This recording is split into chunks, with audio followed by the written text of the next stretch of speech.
Air travelers starting today, passengers need to have a real ID. It's a security-enhanced ID card. Homeland Security Secretary Kristi Noem on the changes. We will make sure that it is as seamless as possible and that travelers will get to stay on their intended itinerary, but we are telling people that this law will be enforced and it will allow us to know individuals in this country who they are and that they're authorized to travel. A passport is a valid alternative to real ID. During an Oval Office meeting with Canada's new Prime Minister, President Trump said the United States is not interested in Canadian imports. We really don't want Canadian steel, and we don't want Canadian aluminum and various other things because we want to be able to do it ourselves.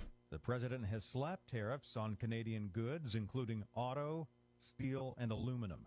Economist Stephen Moore with the Committee to Unleash Prosperity says it's important that the U.S. and Canada resolve their trade dispute. I think it makes sense for Canada and the United States to kiss and make up. After all, Moore says, Canada remains an important trade ally. But Canada also does need to play by the rules. Something Moore says it's not been doing, still levying steep tariffs on some U.S. imports despite a free trade deal achieved with President Trump during his first term. Moore was interviewed by the Salem Radio Network. Bob Agnew reporting. Pakistan calls India's missile strikes an act of war and claims it downed several Indian fighter jets.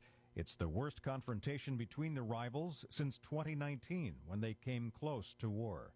Catholic cardinals have sequestered themselves at the Vatican for the start of a conclave to elect the next pope. On Wall Street, stock futures are higher, Dow futures ahead more than 200 points. More on these stories at townhall.com. You heard the news. Newsmax just went public on the New York Stock Exchange and listed on the big board. Millions of Americans like you are joining our news revolution. Reuters Institute says Newsmax is one of the top 12 news brands in America. Even President Trump says it's terrific.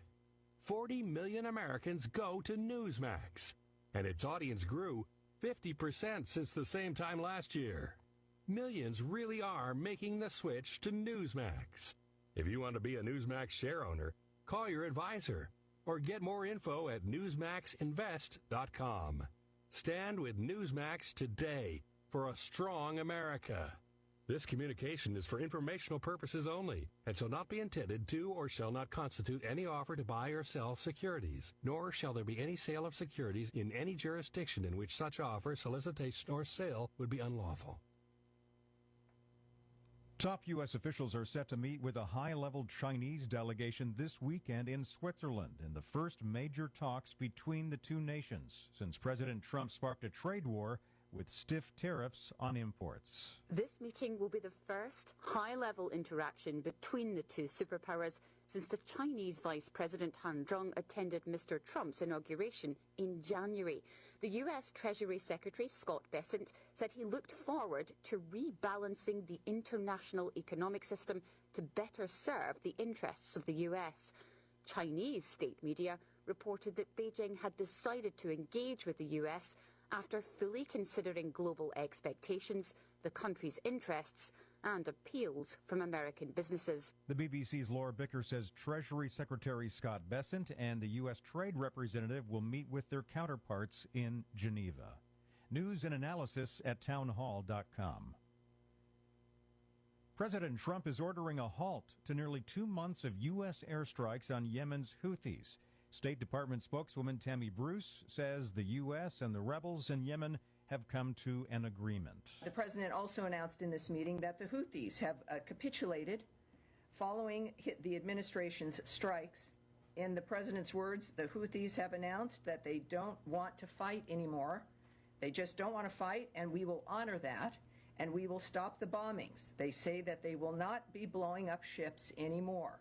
In his first post-presidential interview, Joe Biden told the BBC that President Trump's pressure on Ukraine to give up territory to Russia amounts to modern-day appeasement, a term that refers to a failed effort to stop the Nazis from annexing land in Europe in the 1930s. I'm Greg Clugston. More on these stories at townhall.com.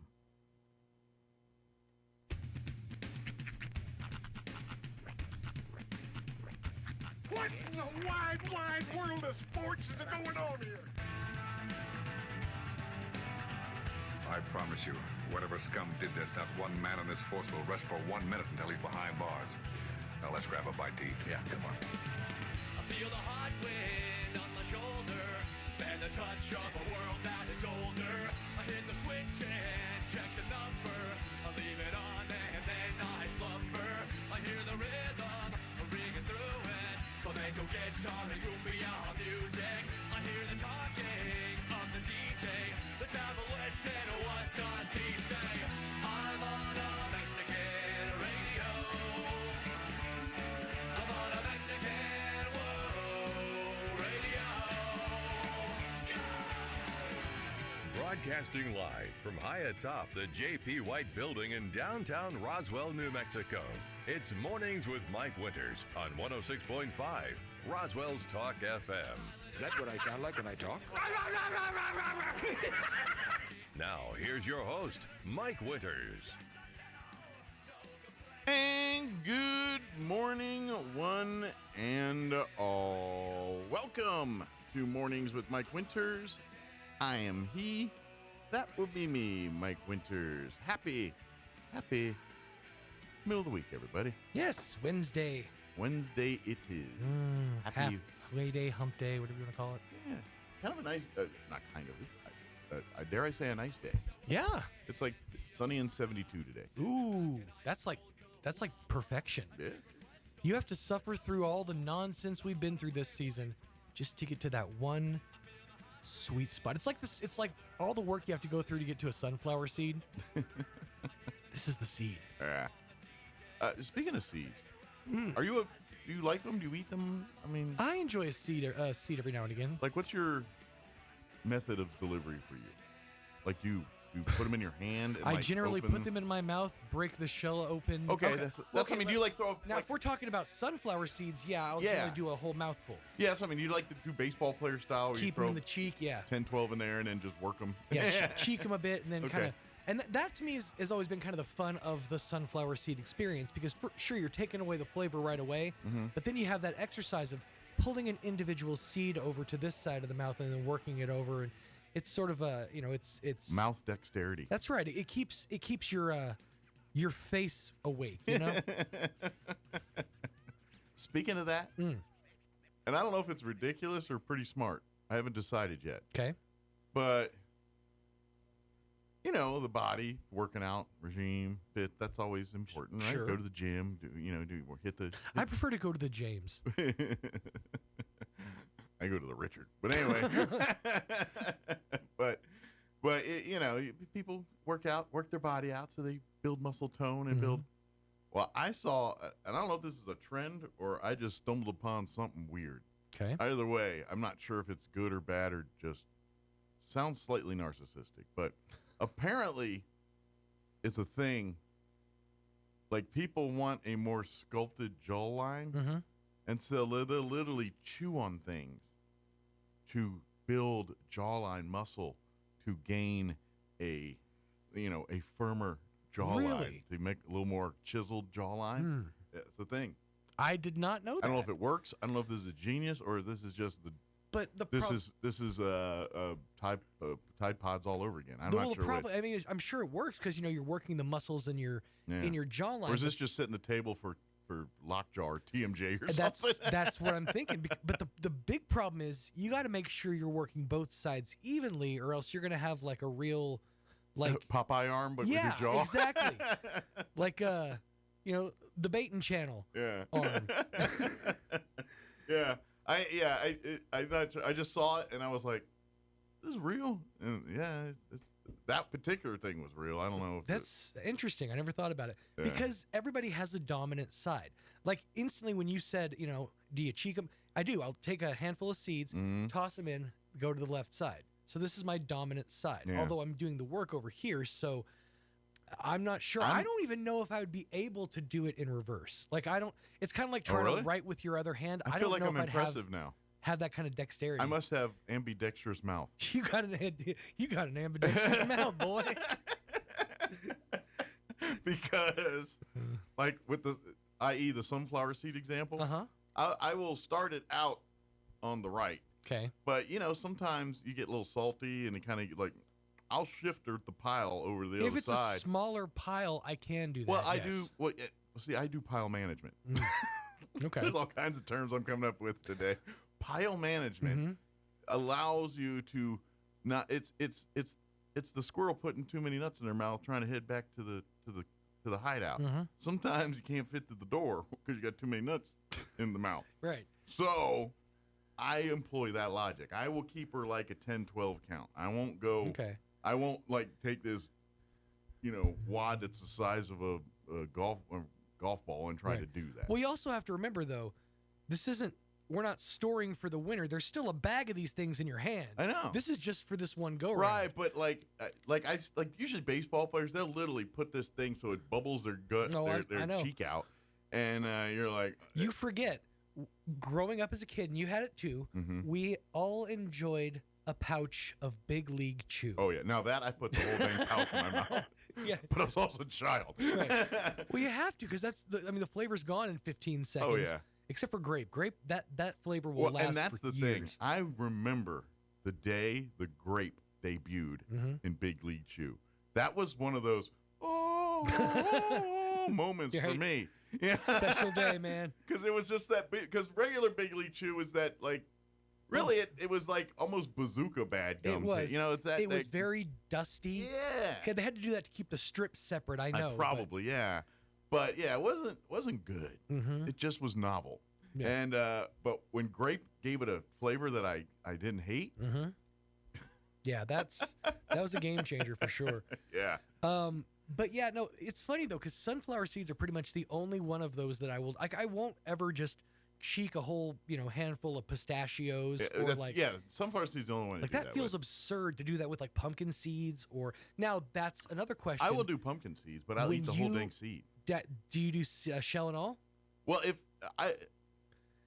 if they're roasted properly, I'm not talking about like an over-the-counter nut, like a gas station pumpkin seed. I will generally eat the whole thing. Yeah. Yes. And I've had a lot of people like, what are you doing? Yeah. You can eat a pumpkin seed Well, I shell. thought that's the point. That's why you roast the whole thing is you eat it. Well, I know a lot of people that will sit there and it's real hard to crack open a pumpkin seed. I didn't know there was something inside it. I thought that was the whole thing. Yeah, there's an actual seed in there. I thought that was the whole seed was the thing I'm eating. But that's a big thing is people are like, you eat the whole thing? I'm like, you don't? Yeah. What is wrong with you? Yeah. Now, I know I'm probably going to get diverticulitis at like 47. Still, though, your boy enjoys a pumpkin seed every now and again. Of course, I could. Like, Gary Scoots. Of course, with pumpkin seeds. Don't worry, I don't have it yet. The thing with pumpkin seeds, I won't eat them for 10 years. But when I do, I will eat them every day for a month. Sure, and then I won't eat them again for another 10 years. You get on kicks. I'm very much like that. By the way, I found something, and I questioned whether or not I should save it for the radio. All right. Because I found something that was a very interesting snack, but I was like, I don't think that anybody at the office would actually enjoy these. Okay. So at Mini... Oh, by the way, we got to be on the lookout for those pretzel Oreos. Yes. I think they debuted this week. On Cinco de Mayo, yeah. I'll be looking for them. But at the gas stations around here, Vlasic has released a new snack product called Pickle Balls. Pickle balls? Pickle balls. What is the ball? It is a cheese puff, like a cheese ball. Okay. But without the cheese and with pickle flavoring. Okay, so it's not these balls like in pickle juice, like a Vlasic pickle. No. That's what in my head. That's what I was thinking. Right. No, it is. I would try it. Okay. It doesn't sound tasty, but I'll snag a bag. I would try it. Now, I'm a hit or miss with the pickle. Like some things, I love the pickle. I'll eat the pickle all day. But then other things, like that's a little. Can we isolate that clip, Jocelyn? And then there's other days where we went too much pickle. Right. Oh yeah, no, I agree. Like, and I'm not trying to besmirch businesses, but Popeyes has a whole pickle flavor lineup. Do they really? Yes, and I'm a little like okay, but there's like a pickle flavored lemonade. Oh. There's a pickle dessert. You lost me on that. And then there's I feel like they got pickle fries and fried pickles, but I feel like there's a chicken that got some kind of pickle situation going on. I'm gonna have to look it up because I saw a commercial for it and they went pickle and I was like interesting, and then I saw the pickle lemonade. I'm like, But I know all those people love frozen pickle. They pay for those pickle pops at school and all that. Right. So people that like that I'd love give that. it a shot. I would give it a shot for sure. That's too much pickle. What was the doggone it, I just lost it. There was something else that was pickle related. You remember how about a year ago how there was a trend on TikTok about people putting pickles in their Dr. Pepper? Yeah. So I don't know if it's still a thing, but and this is the only place I've ever seen this, you can do this. On the Sonic app now, you can add pickles to your beverages. It is an option in the app. I know that because I went to get a slush yesterday. Oh, gross. And it asked me if I wanted it. Like, one of the options was pickles. Oh. So yeah, it is an option on the menu. All right. We gotta tamp down these pickle people. These pickle people getting a little cutting a little loose for me. Somebody needs to put a stop to Big Pickle. Reeling the pickle people. I'm coming for you, Big Pickle. I'm starting to see pickles in my drinks now. Now it's time. The line has been drawn. Now, in these dream pickles, are they slices or whole gherkins? Are we talking like full spears? I don't know. What usually makes the appearance? All I know is the line has been drawn in the sand. Mm-hmm. This is it. No more pickle things past here. We're playing God at this point. That's right. Eat the way the pickle the good Lord intended, as a pickle. Maybe throw it on a sandwich. That's it. Chop it up into a nice relish. That's it. All right, 7:16. Let me give you the rundown for today's show. We'll get you update the weather here in just a few. This hour, we're going to have the folks in the Roswell Chamber of Commerce. Gary Thran will join us and give us an update on events and happenings at the Roswell Chamber.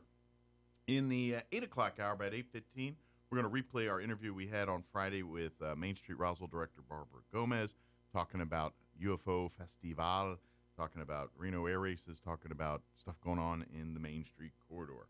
And then in the 9 o'clock hour, about 9:15, Patrick Smith with Scouting America here in the Conquistador Council will join us to give us an update on some events and things going on with scouting. Plus, we'll have all of your features that include the newses of the local and national variety, Wall Street business updates, and whatever else we can come up with for today's show. But first, your weather, which, by the way, is looking pretty pleasant this week. There's a few, I think tomorrow we got another little rain chance, and I think a little later this week there's another one. But overall, sunny 70s pretty much all week. I'm meteorologist Steve Hamilton with your Pecos Valley weather. Looking pretty good today, low to mid 70s, and we should get plenty of sunshine. Overnight, a few clouds will be in the upper 40s and low 50s. And then for Thursday, sunny in Roswell. We do have a slim chance of a shower or two for Carlsbad and Artesia. Afternoon highs will be in the mid 70s. And then we get sunny skies on Friday, high in the mid to upper 70s. I'm meteorologist Steve Hamilton, and that's your latest forecast. Thank you, Steve. Currently 50 degrees here in Roswell. Humidity is at 74%. Winds currently out of the northwest at 8 miles per hour. Today, sunny skies. Expect a high near 72 degrees today. Winds will be out of the north, 5 to 10 miles per hour. Tonight, skies will be partly cloudy, looking at an overnight low of 50. Northeast winds at around 5 miles per hour. Tomorrow, we do have a 30% chance for some afternoon showers and thunderstorms. Mostly sunny, 75 for a high tomorrow. North winds at around 5 miles per hour. Partly cloudy tomorrow night, overnight low of 53. East winds at around 5 miles per hour. 20% chance at some showers and thunderstorms for Friday afternoon. Otherwise, mostly sunny, 76 for a high. Northeast winds at around 5 miles per hour. Looking at your weekend, Saturday, sunny skies, a high of 78 expected. Sunny on Sunday as well with highs near 80. And then enjoy that, because after that, that's when the heat's back. We will be in the 90s on Monday and Tuesday of next week. 93 on Monday, 94 on Tuesday. So enjoy your 70s and enjoy your 80 on Sunday, because then the people that love the hot weather, they get to take over on Monday. So, all right, it is 7:19. We're going to take a 2-minute break, and then on the other side, we will talk with Gary Thran from the Roswell Chamber of Commerce. Don't go away. You're listening to Mornings with Mike Winters. The The ultimate Wi-Fi experience is now available to you thanks to smart home Wi-Fi with Plateau. Get fiber-to-home technology 100 times faster than average household internet speed. Plateau has multiple plans and options to fit your family. With fast, get true 100 megs per second download and upload speed. With faster, get true 500 megs of download and upload speeds. And with fastest, you get 1 gig. Learn more at plateautel.com. Get the speed you need with Plateau. Tried, true, trusted. In a medical emergency, every second counts. Artesia General Hospital's emergency department is open 24/7, staffed with highly trained professionals ready to provide life-saving care when you need it most. Don't wait. When minutes matter, trust Artesia General Hospital. Quality emergency care close to home. Learn more at artesiageneral.com. Sure, you can inspect your own roof, get out that rickety ladder, prowl around up there and try to spot the problem until... Or you could call the experts at Do Right Roofing. Do Right Roofing has quality products for any type of roof. They can even install seamless gutters. Do Right Roofing will inspect your roof and give you a free estimate fast. Keep your feet on the ground. Call Do Right Roofing today. 575-623-2273. That Do Right. Do your roof right. Find them fast in names and numbers. Interested in being an electric lineman? Central Valley Electric Cooperative is hosting a lineman camp May 29th from 9 a.m. to 3 p.m. at the CVE office at 1403 North 13th Street in Artesia. Camp is open to ages 17 to 22. Come spend the day with CVE linemen and learn about electricity and perform hands-on activities. Lunch will be provided. For more information and to register, visit cvecoop.org or call 575-746-3571. See if you have what it takes to be an electric lineman on May 29th at CVE's Lineman Camp. We hope to see you there. Here's a Mornings with Mike Winters fun fact. Turtles can breathe through their butts. We imagine you know some people who do that too, because that's where their heads reside. Here's Mike Winters. And good morning. It is 22 minutes after 7 o'clock, and joining us in studio this morning from the Roswell Chamber of Commerce, Gary Thrine back with us. Good morning, Gary. Morning, Mike. How's life in your world this morning? Optimistically fantastic. Good deal. It's a good day to be an American and be alive. Weather's nice too, so if you want to go out and do things and hit the streets, is a good time to do it too. So. Plan on getting out to see some merchants today, and nice. So look out, folks. Gary's coming.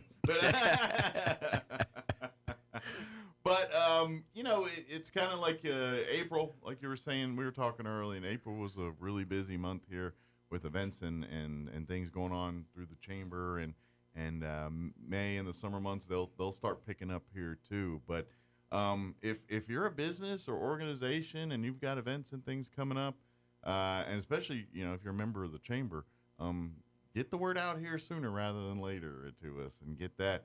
A lot of times folks will have events and things and at the last minute, oh, we need to get that out. And it's like, wow, promotions, you should not start promotions at the end of your thing. You need to start them towards the beginning. But anyway, I know folks, but if you and especially if you're a chamber member and you're looking to have milestones and stuff, we always do our business after hours, things like that.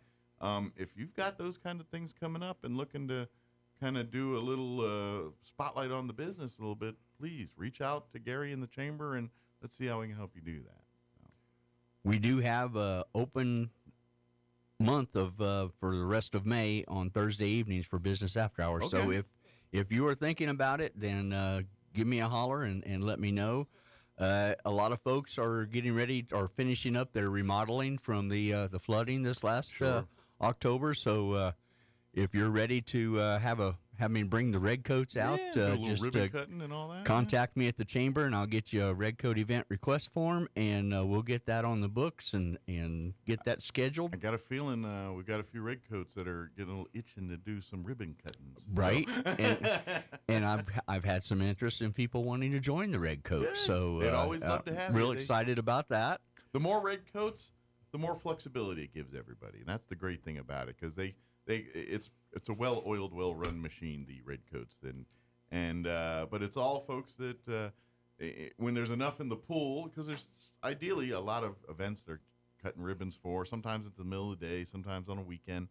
Everyone's schedule's different, so when they have a bunch of red coats, they can make sure that if there's an event at 2 in the afternoon on a Tuesday or 7 p.m. on a Saturday, they got a group that can cover that. Exactly.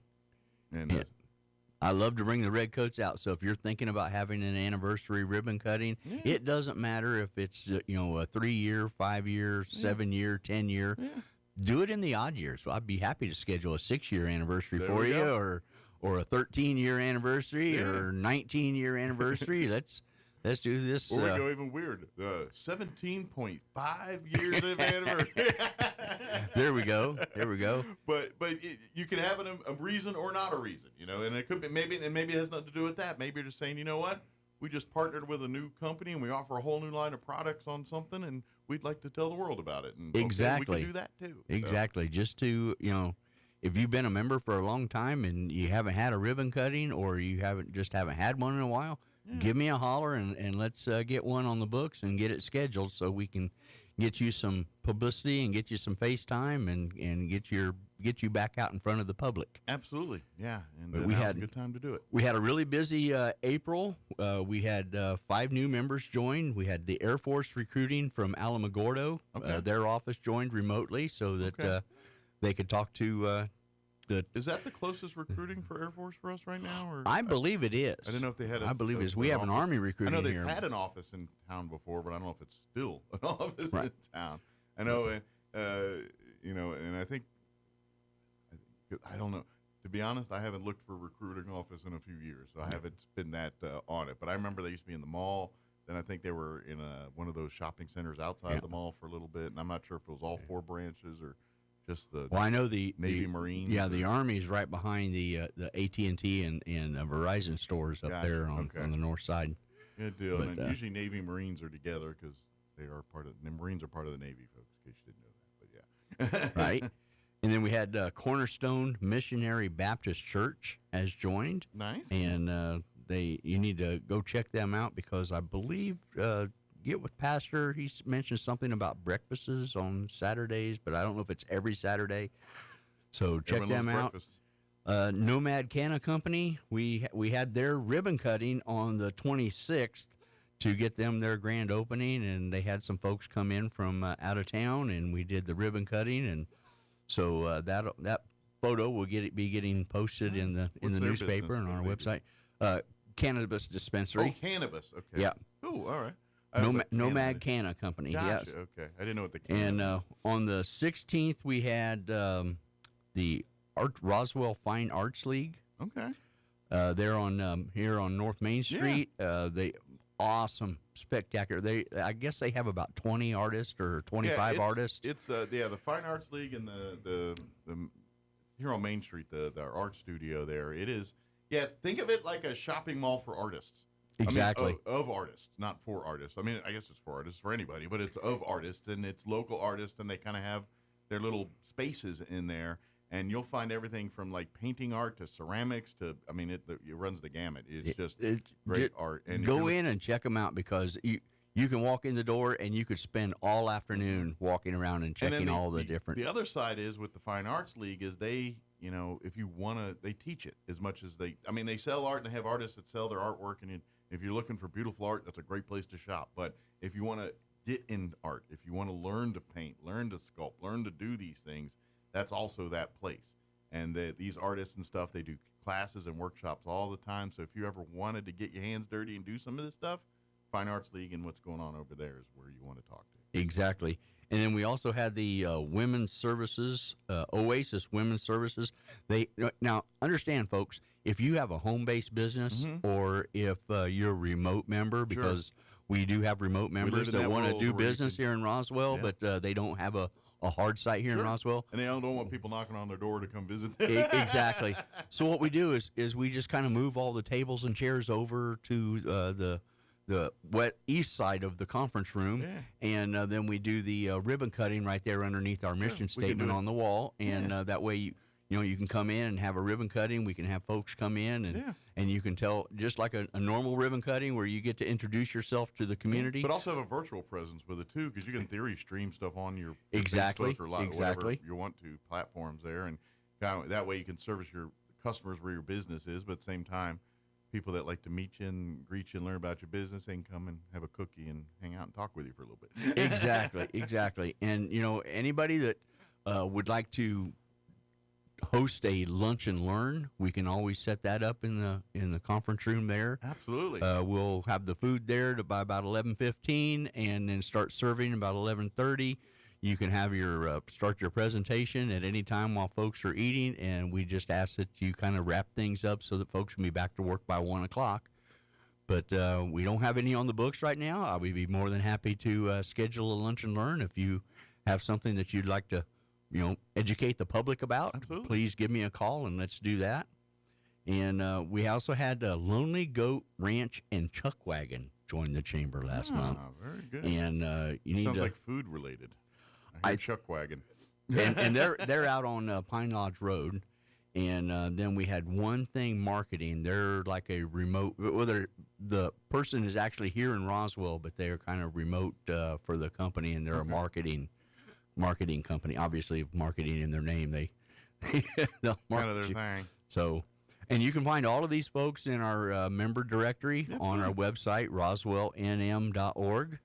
And also in the upper right-hand corner is the join button if you're thinking about joining the chamber, and that'll open up the membership benefits page, and it has all of my contact information right there at the top of the page. So the only bad question is the one not asked. So please give me a call and reach out and talk to us, and we'll.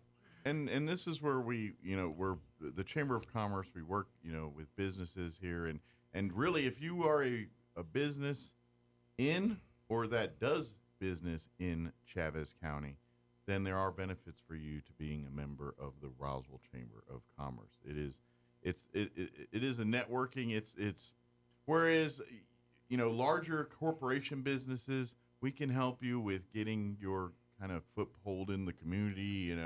You're coming in with the corporate stuff, and you probably got your marketing and all the things covered that we can help you with that you don't need our help for. But when you're needing to make connections in the community, to get established here, to if you're trying to establish as a community-minded business coming to the neighborhood, we can definitely help you there.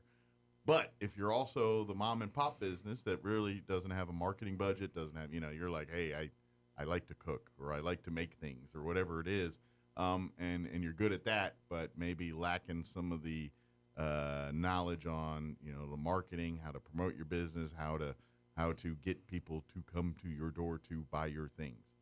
The chamber can help you do those things. Exactly. We have that weekly newsletter that we put out every Friday morning. If you want to send us a PDF flyer for an event you have going on, or say you sponsor a player on one of the school football teams, or it doesn't matter what sport it is, but if you sponsor, tell us about it and let us know. Send it, and we can get that into the weekly email. It goes out to hard email addresses. It goes out to over 1,100, closer to 1,200, and then a lot of those folks all share it with their employees and subordinates and family and friends. Yeah. So exactly how many people that newsletter reaches, don't make me lie to you, but it does go out to a lot of folks. It leaves out of our system with about 1,100 people. And then, exactly. Then it grows from there. So, but yeah, it's a really great opportunity to and so I highly encourage you to have reach out to the chamber, give Gary a call, and Gary can come see you too. He can set an appointment. You're busy. He's like, hey, I got to run a business. I can't leave here. Great, Gary will come visit you. Exactly. And it just set appointments. Let's have a conversation, and let's see where that goes, and see what the true. And I would also offer this: if you're already a chamber member, and you're kind of wondering, hey, what am I getting here and all this? Reach out, call Gary.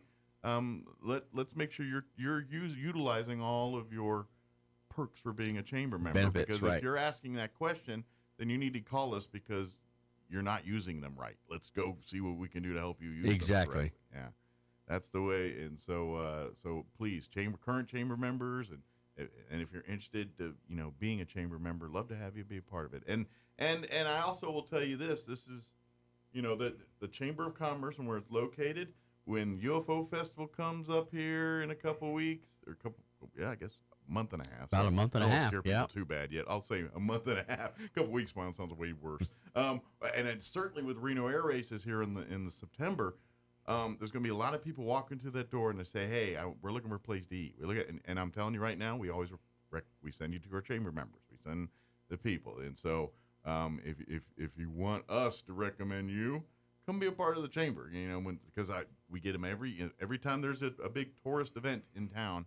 They're always coming to the chamber, and they're looking for different services and things to do here in town, and we always steer them to our chamber members first. That's all. We do have we're still working on updating the map, and so we have a few slots left on the hard copy. Yeah.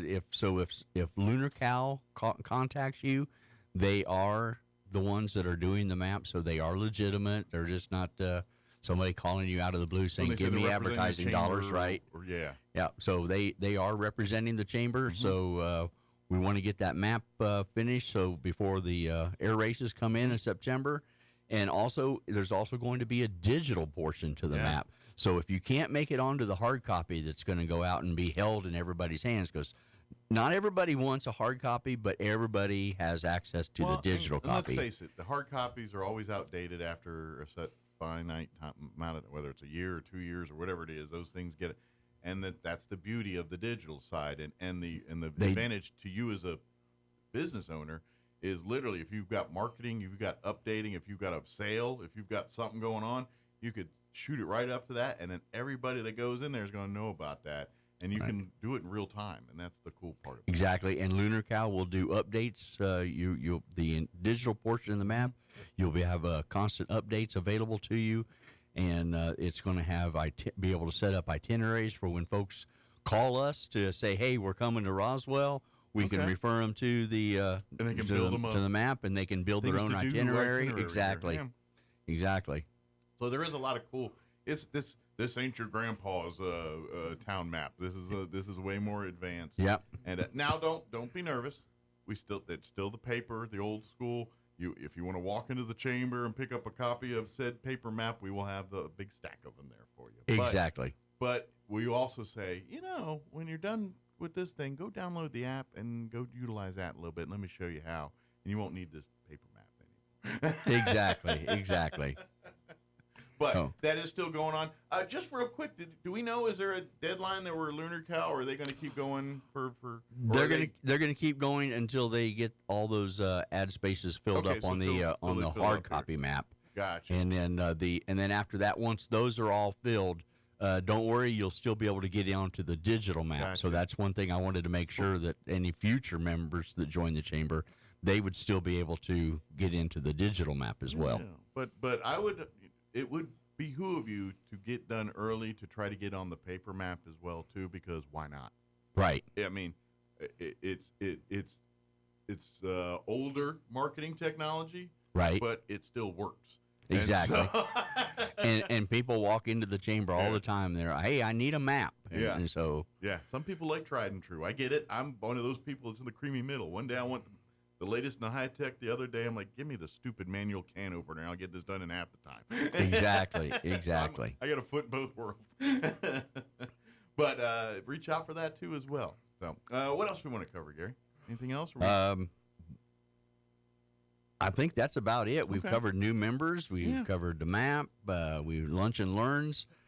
Business after hours, like I said, we really would like to get the business. I know for a couple years we had to shy away from the business after hours, and that made people kind of antsy about getting together and doing them. But this is a great time to promote your company. I mean, if you're we're not in the COVID world anymore. Right. If you're new to the chamber, what I recommend to members is instead of just coming out and doing a ribbon cutting, let's do a business after hours and consolidate that ribbon cutting into that business That's like after an evening hours. Mingle, where, right. Yeah, they come about 5:30 or so. The red coats come and be door greeters from 5 to 5:30, and then about 5:30 is when I like to do the ribbon cutting, and then we start the business after hours, and we hold door prize drawings, gives the merchant a chance to offer tours of their facility and talk about the business. Each one's actually unique. It really depends on the business. So, like, obviously, if we're doing it at a restaurant, it's more food-centric and thing. There's usually light hors d'oeuvres and stuff like that every time. But each business after hours is a different experience, whether it's sitting at a car dealership or a bank or believe it or not, we did one at this radio station many, many moons ago. Right. And that was kind of weird because, we got tiny offices and stuff. Right. But whatever the situation, we can make that happen. And each are different ones. And some people want to do heavy with the door prize. It's really up to you on how it goes. But it's usually like an evening thing, mixer after everyone gets off work. It's a social thing. Usually not all of them, but a lot of them usually have cocktails and drinks like that. And bring your business card and bring $1 with that business card, because the last thing we do in the evening is we have that business card drawing, and whosever card we pull out, they get all of the business cards that are in the basket, plus all of the dollars that went along with that so you got business a bunch card. of connections in town. Great. And usually, $50, $60, depending on how many people are there that night. Exactly. Enough to cover dinner maybe the next day. I did win that one time, and it was like $63, and so that was a whole stack of business cards, and kept me very busy for a while after that. Absolutely, yeah, it's fun. So if you'd like to maybe host one of those at your business, reach out to the chamber. And let's see what we can do. And if you have a home-based business or you're remote and you want to do a business after hours, we can certainly set it up and do it in the conference room at the chamber. Yeah. We have the space. And pretty so good set up food and stuff, do it all the time in there. So. Right. So once again, we have the red coats come out and be door greeters, do the ribbon cutting at 5:30 if that's what we're going to do. Yeah. And then we start the business after hours and introduce you and give you the floor. So let you do your thing. But the possibilities are endless. But exactly. Reach out and let's see what we can do to perfect way to get you out in front of the public and let them learn and know more about your organization or your company and your products. Absolutely. So. Yeah. It's if you're trying to make your business bigger, please, the Chamber of Commerce can be your partner in helping you get to that next level, whatever you're trying to do. Exactly. Yeah. If folks have any questions or anything, again, you can always come by the office there on 2nd Street. What's the phone number over there? I never remember the phone number.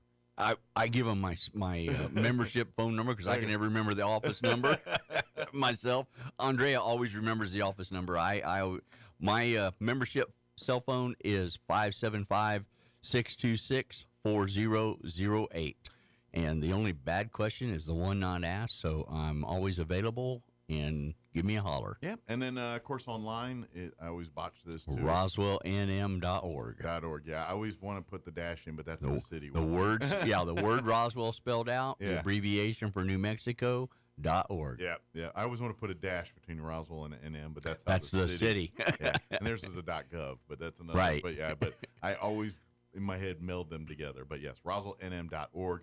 You can go to the Chamber websites here. And don't forget, we also have Facebook and all that, so you can follow on those pages, on social medias and all that. Exactly. Good deal. Well, Gary, as always, appreciate the visit. I always love it. We'll see you here next time. And folks, if you want Gary to get you a visit, give it a call. Come down. He'll be happy to sit down and talk to you about anything we talked about here or other stuff, too. Exactly. Good deal. Everybody, I want to wish you a blessed day. There you go. Blessed day. Happy nice weather day. Exactly. Happy sunny and 72 day. Although I'm not complaining about the free lawn watering we've gotten the last few days. The last night's, or whatever that was, 2 nights ago's water and rain and all that was a blessing. I didn't hear any flooding issues. We got a good amount of it. That was victory. Right. We planted a couple trees in our front yard this last weekend, and so needed the rain to get those things jump-started. Perfect blend. So thank you, Gary. Thank you. See you next time. It is closing in on 7:44. Let's do this. Let's pause for news. Kim Commando update. Also, your Chaves County Sports Report brought to you by DSI. And we'll get all that done. Then we'll come back and chit-chat before the top of the hour. Don't go away. You're listening to Mornings with Mike Winters. Now for your Pecos Valley news update, I'm Jared Cirillo.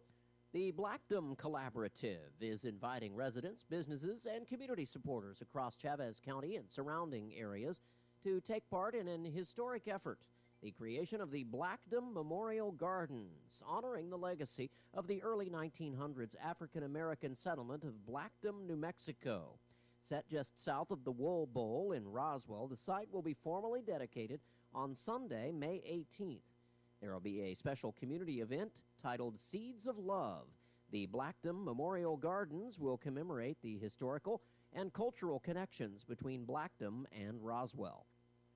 The community also invited to a public meeting to learn more about volunteer opportunities for the upcoming National Championship air races.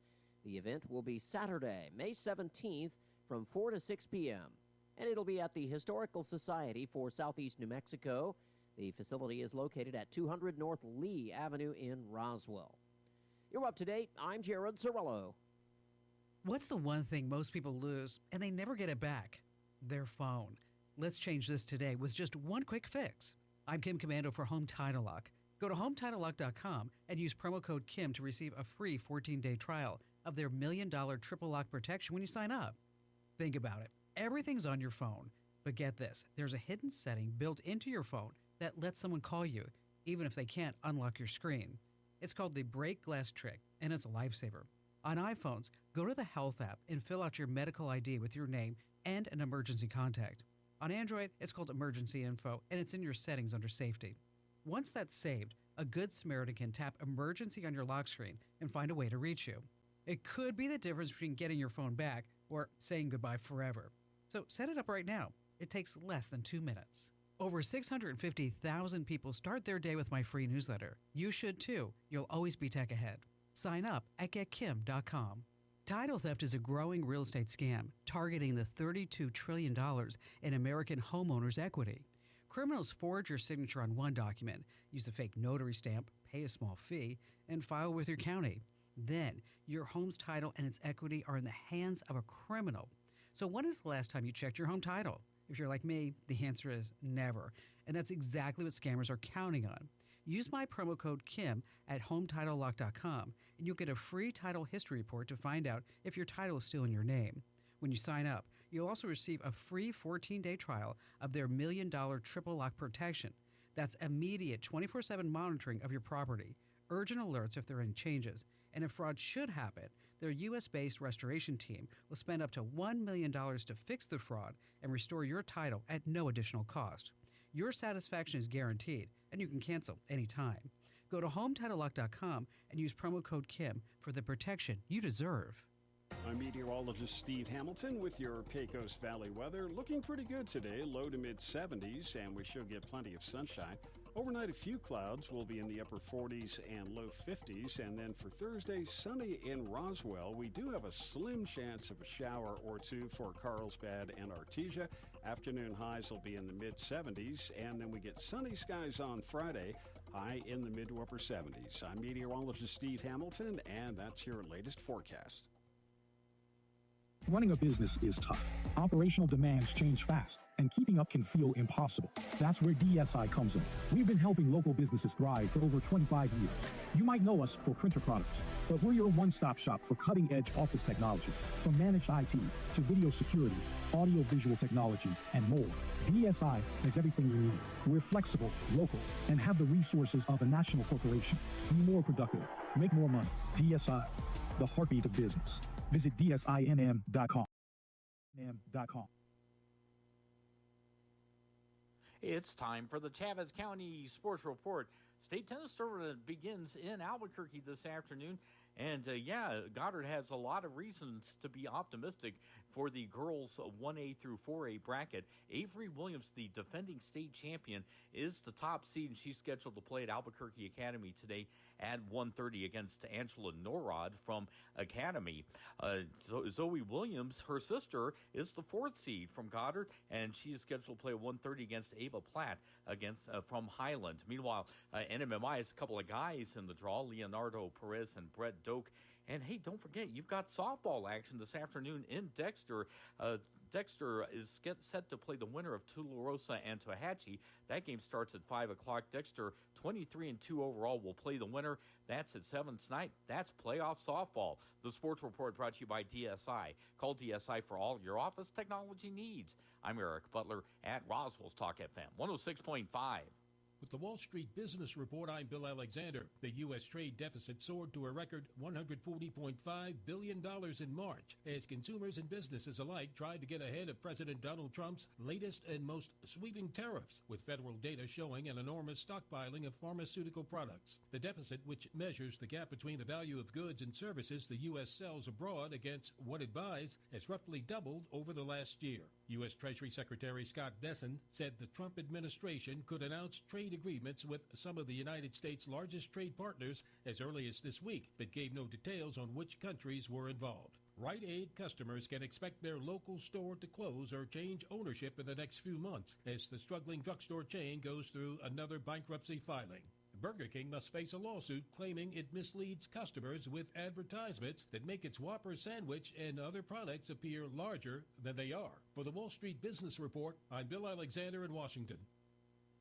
Hey, Roswell, during these unprecedented times when others are raising prices, Roswell Ford is lowering ours with employee pricing for everyone. So you pay what we pay. Only at Roswell Ford. Make no payments for 90 days. Upside down in your current vehicle and want out early? Roswell Ford can help you get out of your trade, even if you owe thousands more than it's worth, regardless of make, miles, or condition. So you can pay what we pay today with employee pricing to all customers on new Ford cars, trucks, and SUVs. And our aggressive finance team will push to approve your credit, even if it's less than perfect. Attention business owners, Roswell Ford has a great selection of commercial vehicles, and we have them for less. Plus, Roswell Ford offers mobile services, so our certified technicians will come to you and perform oil changes, tire rotations, batteries, recalls, and more. Contact us for details. For massive American-made savings and employee pricing for everyone, get on board at Roswell Ford, 821 North Main Street in beautiful Roswell. Call 575-623-3673 or online at roswellford.com. Interest accrues from date of sale on select vehicles. Trade balance refinanced to new low, subject to lender approval. Offers not combined. Expires in month's end. Your favorite time of year is here. Time to get the pool ready. And Mays Lumber in Roswell is your BioGuard headquarters. They have regular chlorine, including pool generators, and Soft Swim by BioGuard for your non-chlorine products. Prepare and maintain your pool for summer the right way for a full season of smiles instead of headaches. Get your pool ready for summer with Mays Lumber. And now through May 15th, buy $100 in BioGuard products and receive a $20 mail-in rebate. Hurry into Mays Lumber Company, 115 South Virginia in Roswell. How do you find a roofing contractor you can trust? You can randomly pick one, cross your fingers and hope for the best. Or maybe you can ask a psychic to predict who's trustworthy. Here's a better idea. Choose one who prefers using America's most trusted roofing brand, Owens Corning. And rest easy, because Owens Corning screens their contractors for reliability, professionalism, and customer service. Why take any chances? Owens Corning, trusted contractors, proven products. For an Owens Corning preferred contractor, visit owenscorning.com/roofing. For a free estimate, give Do Right Roofing a call today. 575-623-2273. Find them fast in names and numbers. Mother's Day is this Sunday. This is no time to panic. This is the perfect time to panic. You can still make Mom's Day extra sweet with a pre-made or made-to-order blizzard cake from DQ on North Main in Roswell. A one-of-a-kind creation loaded with Mom's favorites like Reese's Peanut Butter Cups, Butterfinger, Oreo, Snickers, or whatever Mom wants. Or keep it simple. Swing by and pick up a pre-made blizzard cake loaded up with the good stuff. It's never been easier for Mom to have her cake and eat it too. Mother's Day blizzard cakes from the DQ on North Main in Roswell, making Mother's Day a little bit sweeter. A bedroom is a quiet escape where I go for peace and comfort.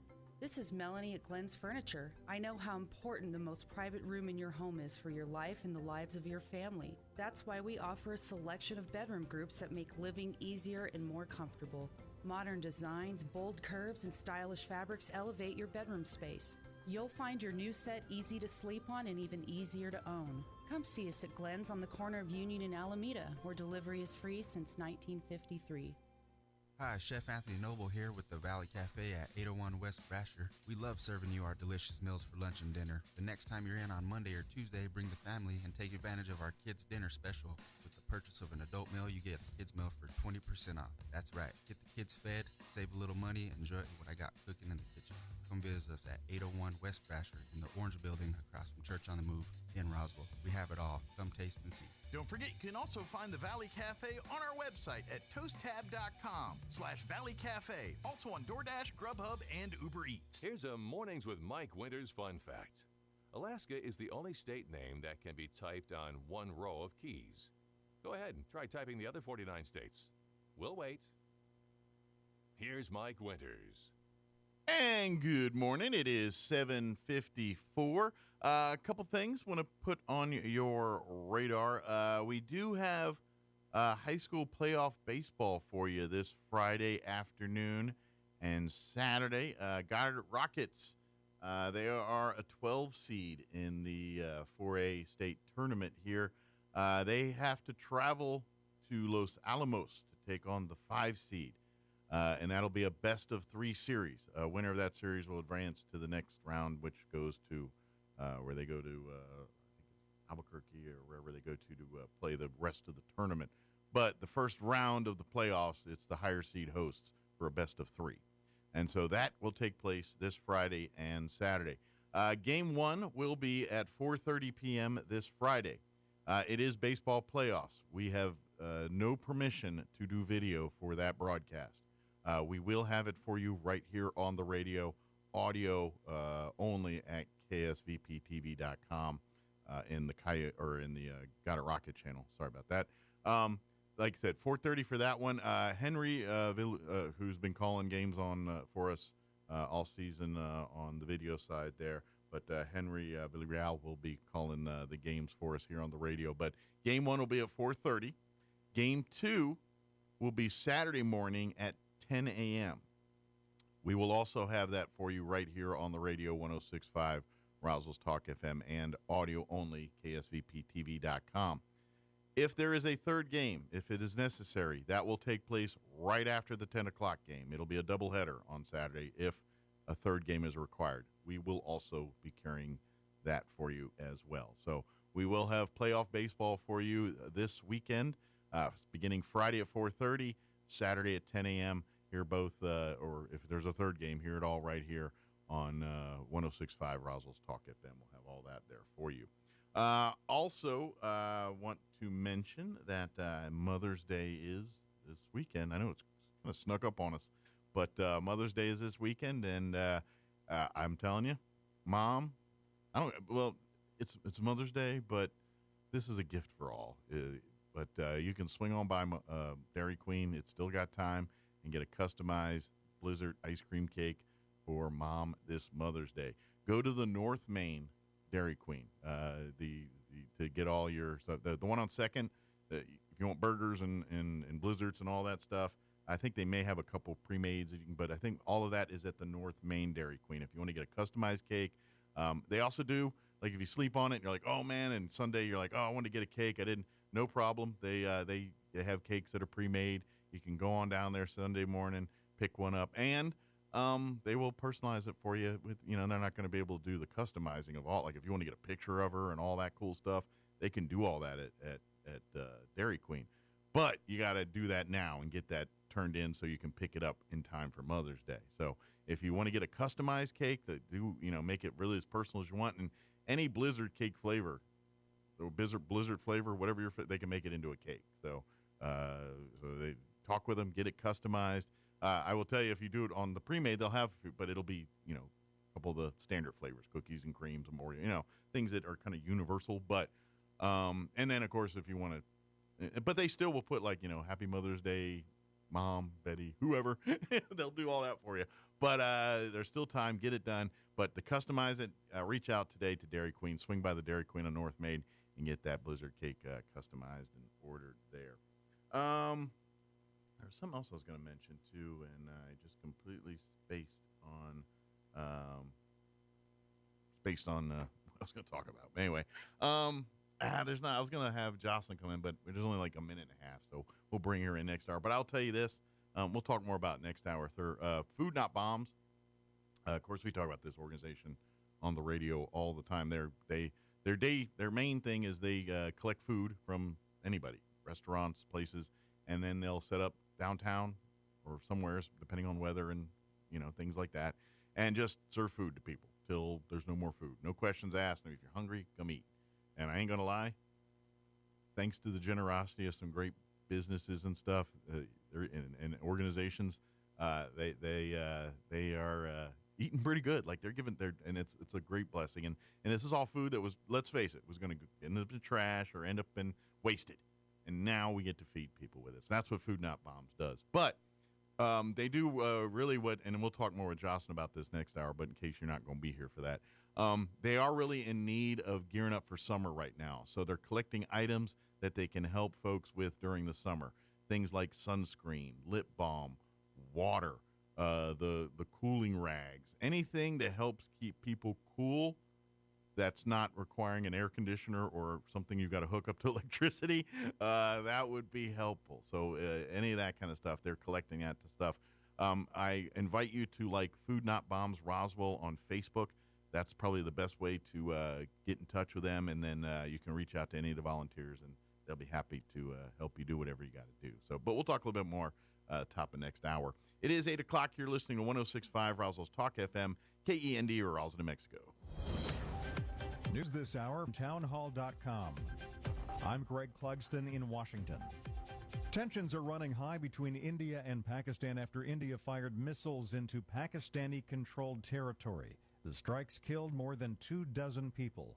Here's the BBC's Azeda Moshiri. The government says 5 locations were targeted, some of them in Pakistan-administered Kashmir. These were areas that the government had encouraged journalists to visit and said were areas that India claimed were militant training camps. Since the deadly attack in Indian-administered Kashmir, Prime Minister Narendra Modi had vowed he would hold the perpetrators to account. Pakistan has consistently denied any involvement and called for an independent investigation. Meanwhile, Israeli strikes across Gaza killed at least 59 people as Israel prepares to ramp up its offensive. Israel blames Hamas for the death toll because it operates from civilian infrastructure, including schools. President Trump isn't backing away from his tough talk on tariffs. He's making it clear that other countries need to deal with the U.S. We will sign some deals, but much bigger than that is we're going to put down the price that people are going to have to pay to shop in the United States. Think of us as a super luxury store, a store that has the goods. The first trade talks between the U.S. and China are set to begin this weekend. Today's the day that Real ID goes into effect. Travelers taking a domestic flight and using a state-issued ID to get through security must have one that meets federal Real ID requirements. Homeland Security officials say people without Real ID will be able to fly after clearing additional identity checks. Catholic cardinals are sequestered at the Vatican for their conclave to elect the next pope. 133 cardinals will be voting. More on these stories at townhall.com. Here's an important message from the Diabetes Solution Center. Do you like pricking your fingers to test your blood sugar levels? No one does, but it's important to maintain your health. And now, by wearing a small remote device called a continuous glucose monitor, or CGM, you don't need to prick your fingers anymore. It's easy to use and helps you make more accurate diabetes treatment decisions. If you are testing your blood sugar 3 or more times daily, injecting insulin, or using an insulin pump, call the Diabetes Solution Center right now. And if you have Medicare or most major insurance coverage, you may be able to get a new CGM at little to no out-of-pocket cost. Shipping is free, and we'll even bill your insurance company for you. If you are testing your blood sugar 3 or more times daily, injecting insulin, or using an insulin pump, call the Diabetes Solution Center right now to learn how to end the painful finger sticks and get your own continuous glucose monitor, or CGM, at little to no out-of-pocket cost. Correspondent Ed Donahue reports on a new government overseer of vaccines. Dr. Vinay Prasad replaces Dr. Peter Marks, FDA's longtime vaccine chief, who resigned in March after clashing with Health Secretary Robert F. Kennedy Jr. over the safety of vaccinations. His medical training is in cancer and blood disorders and first came to prominence among academics more than a decade ago for a series of papers scrutinizing the evidence behind new cancer therapies. Angela Rasmussen, a virus expert at the University of Saskatchewan in Canada, says Prasad's appointment will invariably result in decreased vaccine access for the public, less transparency, and fewer approvals. Ed Donahue, Washington. Top U.S. officials set to meet with a high-level Chinese delegation this weekend in Switzerland. It'll be the first major talks between the two nations since President Trump sparked a trade war. News and analysis at townhall.com. Americans love convenience, and they're willing to pay for it. Food delivery service DoorDash reports record quarterly revenue. Total orders climbed 18% to 732 million, also a quarterly record. And the company is buying London-based food delivery service Deliveroo for $3.6 billion. It's Also purchased for $1.2 billion cash a New York company that makes hospitality management software. Rich Thomason, Washington. Speaking of food, Weight Watchers is filing for Chapter 11 bankruptcy protection. The company has more than $1 billion in debt. Weight Watchers, which was founded more than 60 years ago, has struggled recently.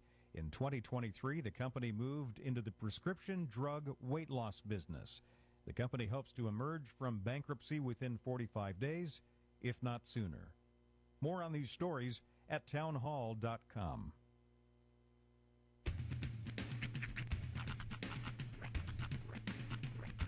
What in the wide, wide world of sports is going on here? I promise you, whatever scum did this, not one man on this force will rest for 1 minute until he's behind bars. Now let's grab a bite to eat. Yeah, come on. I feel the hot wind on my shoulder and the touch of a world that is older. I hit the switch and check the number. I leave it on and then I slumber. I hear the rhythm ringing through it. Flamenco guitar and cumbia music. I hear the talking of the DJ. The Javelin, what does he say? I'm on a Mexican radio. I'm on a Mexican radio. Broadcasting live from high atop the J.P. White Building in downtown Roswell, New Mexico. It's Mornings with Mike Winters on 106.5 Roswell's Talk FM. Is that what I sound like when I talk? Now, here's your host, Mike Winters.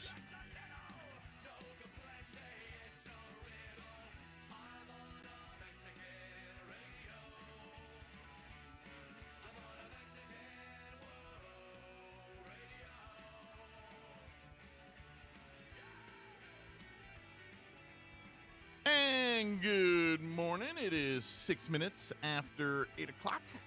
Welcome to hour number 2. Of Mornings with Mike Winters right here on 106.5 Roswell's Talk FM. Happy Wednesday. Yes, welcome to it. The sun is shining. Grass is greenish. It's all good. Yeah. It's spring in Roswell. You know, it's all this little bit extra moisture. It's kind of like almost put a filter on the outside. Well, this is your spring. Yes. And I'm telling you, it ends this week. It all goes back to hell on Saturday. I already looked at next week's forecast. Mm-hmm. Monday, we're in the 90s. Dang. And then we're in the upper 90s by like Tuesday. Yeah. And I know it's this way every single year because, I mean, heck, the end of the month is, Memorial Day, and that's when we used to do, Hike It, Spike It, and that was and I miss it in a lot of ways because it was a really cool, fun thing to do, but I hated the amount of spending 9 hours in a field. There's no shade in a field in like 103-degree weather. It was the worst. It's not good for people, big guys. The one thing I was always thankful for was and yes, I don't like to toss this term around very often, but as talent, I got access to the hospitality tent, which was nice because you get drinks and stuff, and shade. Let's be honest, but several years I just sat in the station van with the air conditioning and just did my broadcast and stuff from there. Well, that's probably the nicest place to be at the time. The years or the times that we would have to sub in an MC, you have to be on that stage literally. So every 15 minutes you could make one of 17 announcements. Yeah, it was a whole thing. I have a feeling that's kind of how Reno Air Race is gonna be. The week that it's happening, it's gonna be a lot of a lot of hands-on, a lot of interaction. Well, and it's two things. It's a better time of year though. It really is, and I don't know if people get this too because it's really two events out there at the arena at the National Championship Air Races that's going to happen in September. Right. One part is the actual races, the planes racing and everything else, but it's also a full-on air show. Yeah. Like the level of you get at larger military bases where they're going to have like the Blue Angels and the Thunderbirds and they're going to have military aircraft and cool displays. And so it's really two events in one. It kind of is for the public to be a part of. So yeah, it's going to be different. So if you've ever been to an air show, and I don't know if you have or not, but that's very much walk around, they have scheduled performances by the various aircraft displays, and you just kind of you're walking around diddy bopping, checking out aircraft, eating, drinking, doing celebrating. It's kind of like a festival. Yeah. You're like, oh, babe, the Blue Angels are going to be on the second stage at 3:15. Let's go grab a beer and head over. Well, and I don't know how they're going to be doing it here, but I know like at some air shows they'll offer like if you want to pay money, you can get in like an area where you can get in these chairs with shade, and they usually access to some kind I'm of sure they'll have like VIP food and beverage, and of things course like they'll that. have the pit pass. Yeah, you can go and look at the. So there'll be that kind of aircraft. opportunities, but generally like at an air show, like you can like literally you can just stand up and look, but if you're like, oh, it's hot and muggy, I'd kind of like to sit down and have a beverage and enjoy a snack and watch it in comfort. They usually offer those kind of packages. Yeah, generally speaking. And this is year one. This is where we kind of work out some bumps and bruises. And I think everybody knows this, and they don't want to say it out loud per se, but we all need to understand this. And I know I'm very positive the folks at the national championship get this. Certainly the other folks involved is this is, like you said, it's year one. Right. This first one's going to be a go rope. It's just, we're not necessarily ready for what is to come. We're gonna, and the thing is, we just do the best we can, make this happen, and learn, and then get better next year. Yep. But this is year one. It will not be perfect. There will be things that are going to frustrate a lot of people, but we'll get through it one at a time. And I mean this with all the love in my heart. The next person I hear say, "Oh, probably another hotel," I'm going to punch you in the throat. We need them. All right, we're going to need a lot more than what we have. Oh yeah, we're from the numbers I'm hearing, we're compared to the Reno, we're I don't know. I've heard like dozens of restaurants and hotels away from where it should be and all of that, and southeast New Mexico is the big shock over on this one. Whereas where Roswell can't handle it, Artesia, Carlsbad, Ruidoso, they are all also feeling positively the impact of this. Absolutely. So it's a good thing. Yeah, but it's gonna be a fun one to yes, watch. it's going to be hectic. There's going to be first time. There's going to be lots of opportunities for folks. You've already hearing people about renting out lots for RVs or parking spaces and their thing. A la Texas Tech football kind of thing. And neighborhoods offering up. You're already hearing that stuff. You hear things like sign up to be a Uber or Lyft driver because there's going to be a lot of needs for that during that time. And so a lot of that prep. So there's a lot of opportunities for the people that are motivated to get out there and hustle a little bit. Yeah. So. We stand at the precipice. Oh, and I have it on good authority. Nothing official, but I did hear that week the schools that are out at the base, Sidney Gutierrez, I believe it is, and University are going to be on virtual learning. Okay. I think. Okay. Again, that's just the word I heard. That's a school year away. Yeah, so we have time to figure it out. But they said with all the stuff happening out there, with all the noise, with all the lunacy, that week they need to. Teachers like, edit. That's someone else's problem. We're done in May here. We're done in weeks. Right.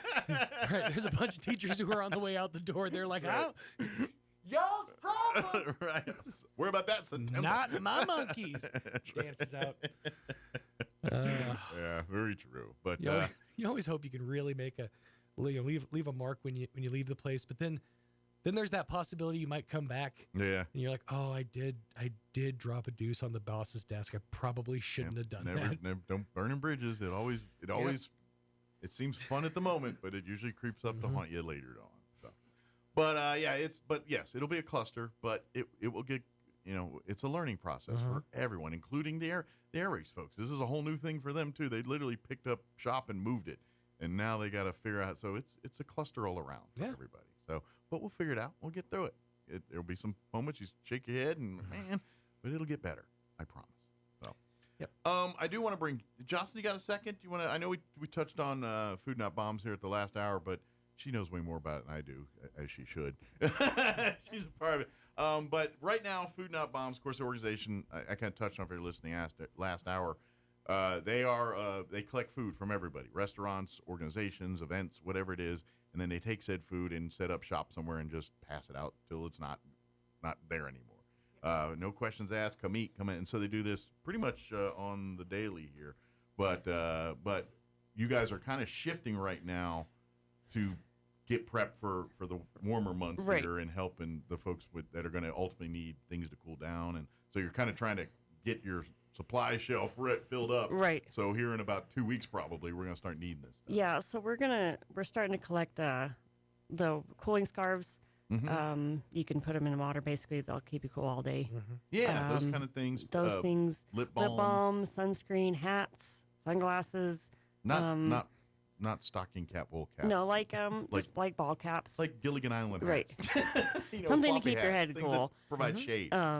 Just anything like that that's gonna cool. We're gonna try to set up a couple hydration stations. If you follow Food Not Bombs Roswell, we'll kind of be putting that out there. Which you should follow. Right. Absolutely. Right. Yeah. So we'll kind of keep people updated, and that's just going to be a place where we'll set up a canopy and people can come and kind of get under there for a minute and get some water Get and out of the sun. kind of get cooled off for a minute. But yeah, there and I'm telling you, you cannot donate that enough. And like I said, whatever they collect out will probably go on the first couple weeks. It just goes that quick. So it's a constant need, but we want to start collecting now so we can get a little bit ahead here. So maybe as it gets hot and then people actually start thinking about it, then those donations can come in and just keep adding to what we have now. And so we don't deny anybody because, hey, we just don't have it yet. And I also kind of want to encourage people because our main food supplier is Mountain View Middle School. Okay. We get their leftover Shout breakfast out to and those lunches. guys. Shout out Awesome. to Jackie over there. But with school closing, so it's kind of that's a resource that's drying up so here. That's kind of a 3 months where we don't have a lot of food. So I encourage people, if you have events, we will pick up food.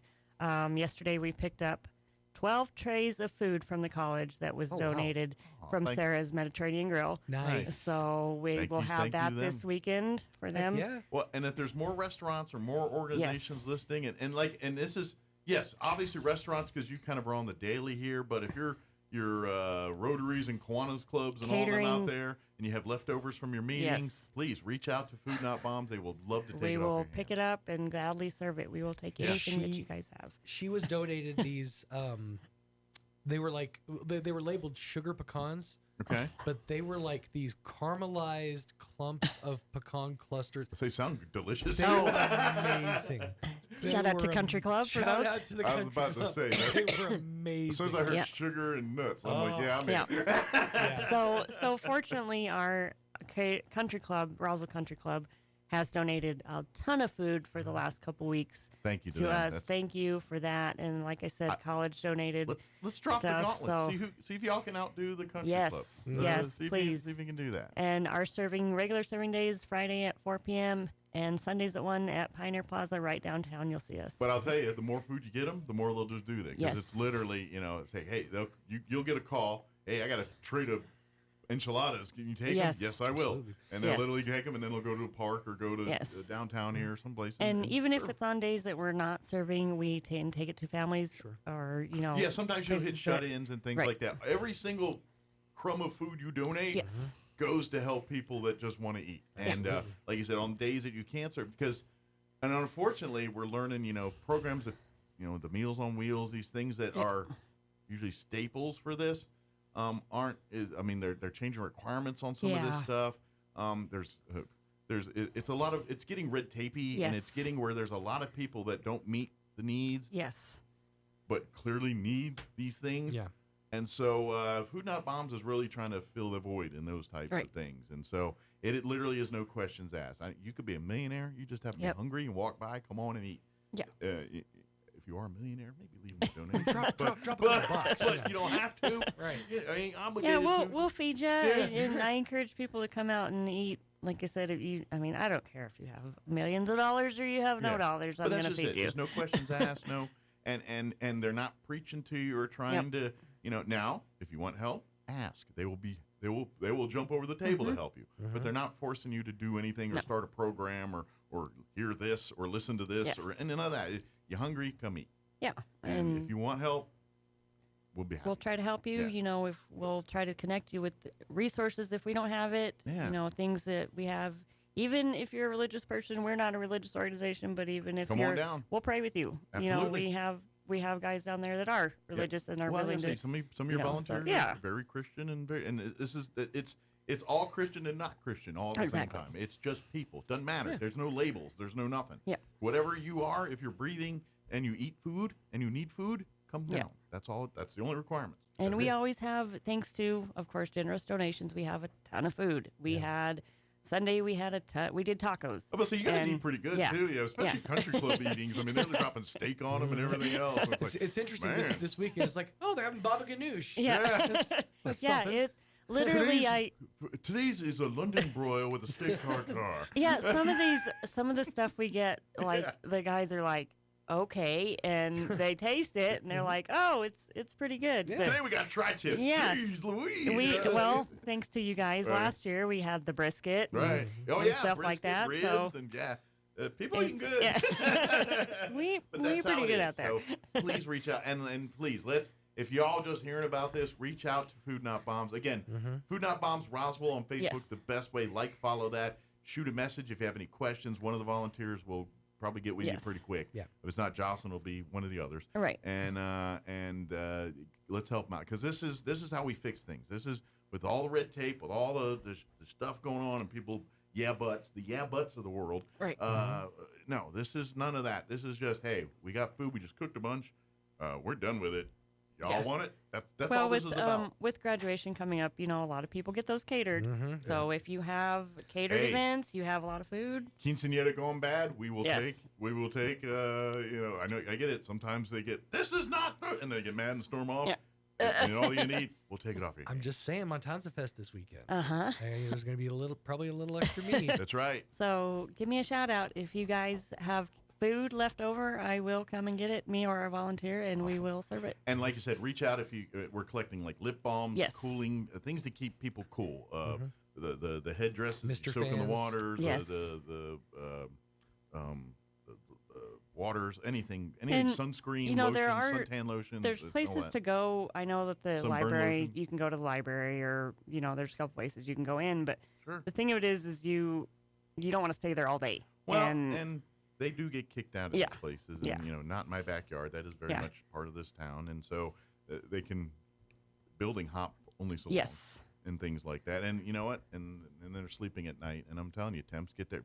Yeah. You can have heat exhaust. I know we're in the desert and it's less common, but if you've been heat You become exhaustion all day, at night you drop dead because you've been out in the sun all day. You become a scientist and 17th century explorer when you're like trying to figure out where the sun Yeah. is Yeah. and like what part of the building. that was I can us on hang out. Sunday. It was literally Yeah. raining on one side and hot. Yeah. 5 minutes later. Welcome so to New Mexico. it's like this week is going to be, it's in the 70s, but then next week we're right back up to the 90s. Welcome so. to Mexico, where our weather is schizophrenic. Thank you, Mike. Thank you, Jocelyn. All right, it's 8:22. Let's take a quick commercial break. We're going to play our interview we had on Friday with Barbara Gomez from Main Street, Roswell, talking about UFO Fest, Reno Air Races, the Main Street stuff. I got to stop saying that. National Championship Air Races. That's the name of it. Reno, it's just stuck in my head. I need to fix that. I apologize. 8:22, quick break, and then we will get you into the interview with Barbara Gomez. Don't go away. Picture this. You're behind the wheel of a John Deere compact tractor. You're effortlessly breaking ground, moving piles of rocks just by moving a lever, and enjoying the sun as you clear brush across your pasture. We could keep trying to put you in the moment, but to really understand what this feels like, you just have to get in the seat. Stop by Pecos Valley Equipment in Artesia and Roswell, or visit us online at pecosvalleyequipment.com. Bob Reed Pest Control is committed to providing the most modern pest management solutions for homes and businesses. Bob Reed can handle every aspect of pest control, from general insects to trees, shrubs, yard treatment, and commercial weed control. And they're the only Centricon termite colony elimination system authorized operator in Southeast New Mexico.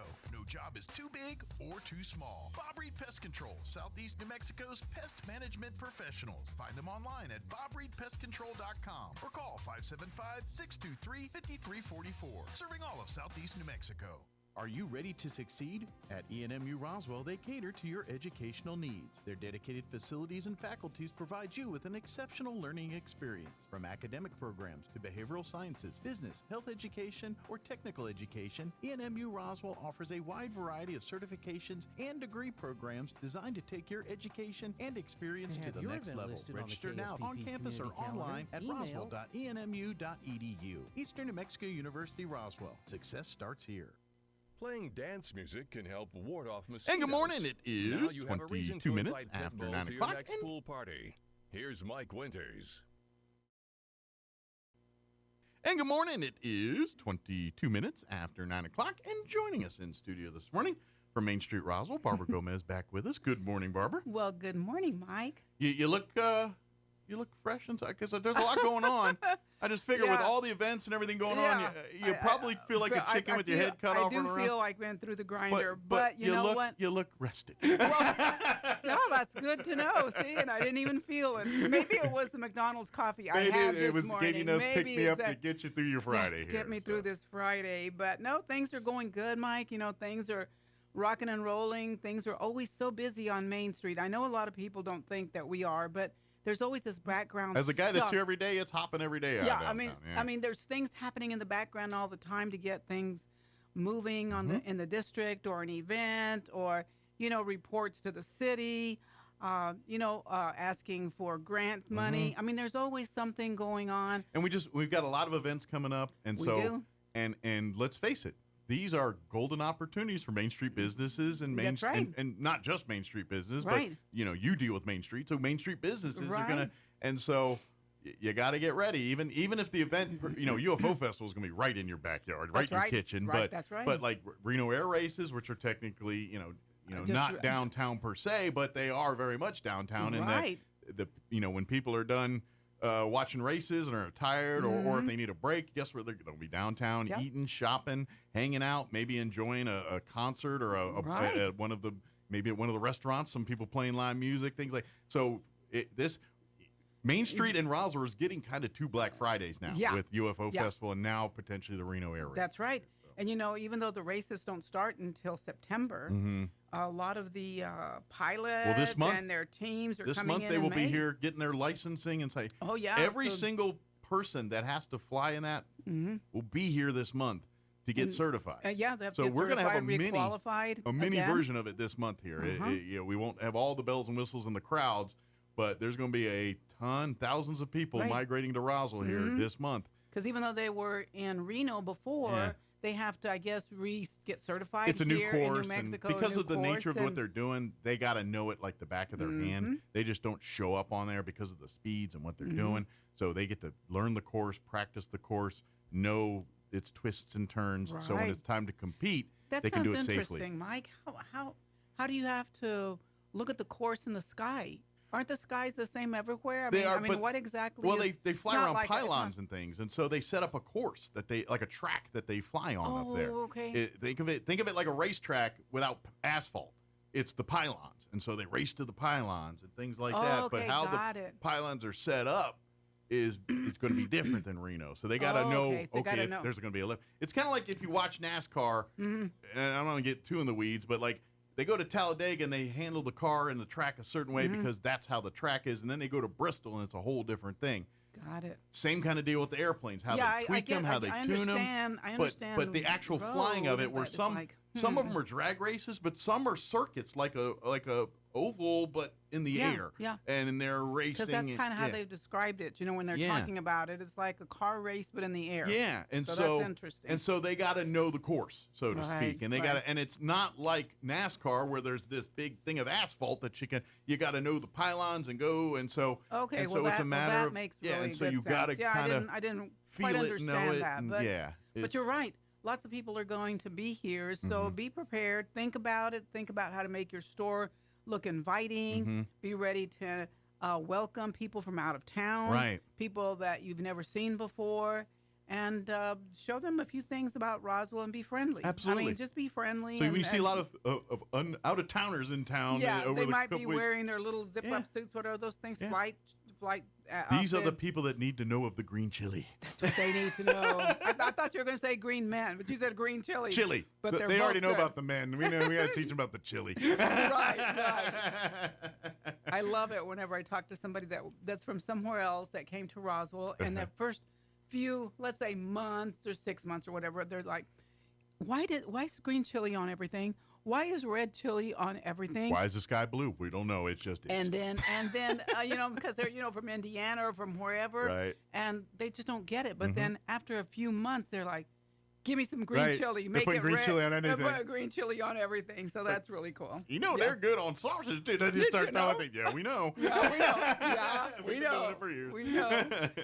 So, Mike, in our effort on Main Street Roswell, to make sure that we are recognized as an entity and what we can do for merchants, specifically in the district. But overall, we do a lot for the community. I think it enhances, the community itself. Absolutely. It's a gathering place. It's a gathering place. This is a community meeting space as much as it is our downtown. That's right. Yeah. So what we did most recently is we decided that we were going to go through a rebranding process. And so it's kind of cool and interesting to go through a rebranding because you get to look at yourself, but you also get to ask other people like you and the community, businesses, the district, even visitors to tell us, how does our downtown look to you? What would you like to see happen? What's your impressions of it? Yeah, what's your impression? So right now we put out a survey. It's on Main Street Roswell Facebook page. You can also get a link if you want to. Just give me a call or send me an email, and I'll send you a link. It's a really, it looks like a long one because I did it page by page. But this survey will only take less than 10 minutes to fill out. But it asks questions, like some of the questions are, in your opinion, what is the perception of Main Street District to current residents? Okay. Okay, what is the perception of Main Street to visitors and tourists? Gotcha. And we're just asking for your opinion. Talk about our logo. What do you think about our logo? And this is what, for all those folks that love to go on social media and talk, which we all do. We all do. This is, you know what? It may feel good and be fun, but it will do little to fix what you're either enjoying or hating or enhancing what you're enjoying. This is what this survey is for. They want to hear the good, the bad, the ugly. They want to say, what is it that you love about it? What is it that you hate about it? What is it? What can we do better? That kind of thing. Based on other knowledge, you're just walking in. What's your thoughts on this thing? Right. And kind of, it's so valuable because let's face it, yourself, the Main Street Board, the people, they're dedicated to work, but sometimes you can't see the forest from the trees. That's right. And, That's right. We're too close you have to your the own situation. impressions and thoughts and things on it, but you don't have that outside perspective of someone who I just wanted to come downtown and have a meal or go do some shopping, and what's their experience like? Right. And that's what I want to know. And I think in the same vein, Mike, we like to complain about our Main Street, but sometimes you go out of town and come back and say, wow, the grass ain't always greener. Ours is not that bad. Yeah. It really looks great. Those flowers look good. The trees look great during Christmas. Sometimes your own house isn't the thing you think is nice, and then you leave and come back and you're like, well, my house is nicer than I thought it was. Pretty nice. Same kind of deal, yeah. But, we want to know what your favorite things to do in the district are. So we've listed a lot of things. And this survey only takes, like 5 to 10 minutes. We've emailed a bunch of them out. We've blasted them here and there. So if you didn't get one and you want to give us your opinion, please do. But just keep in mind that this survey is focused on the assets, opportunities, and challenges of the Main Street District and not the city as large. So I don't need to know what's happening on the south side or way north at the mall. Those aren't things. But in the Main Street corridor. But in the district, that is what is the heart of Roswell. Which, by the way, remind folks the Main Street corridor. I know it's bigger than most people think. Right. And it is not all of Main Street either. No, because if it was, everything that is in the district is what we're responsible to help to revitalize. Yeah. So it starts on 8th Street, just the other side of McDonald's, and it ends on Alameda. Yes. Okay? And that's the north-south side of it. Going east and west, going east, it goes to Virginia and encompasses the Railroad District. Going west, it encompasses Richardson to the alley. Think of it as a big rectangle where, if you, like you said, north to south from Alameda to 8th, but then take a block east or west of Main Street, and that's the Main Street corridor. And if you want to see that on our webpage, mainstreetroswell.org, if you want to look at that, there is a map of the district. If you're wondering, I had this man talk to me not too long ago, and he already has a business in the district. Okay. But he was telling me about his new business. He's like, Barbara, you got to come see my new business. It's in the district. I'm so excited. And I said, okay, what's your address?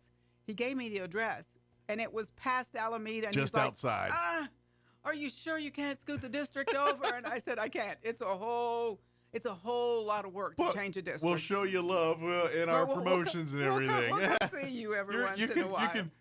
You're a neighbor.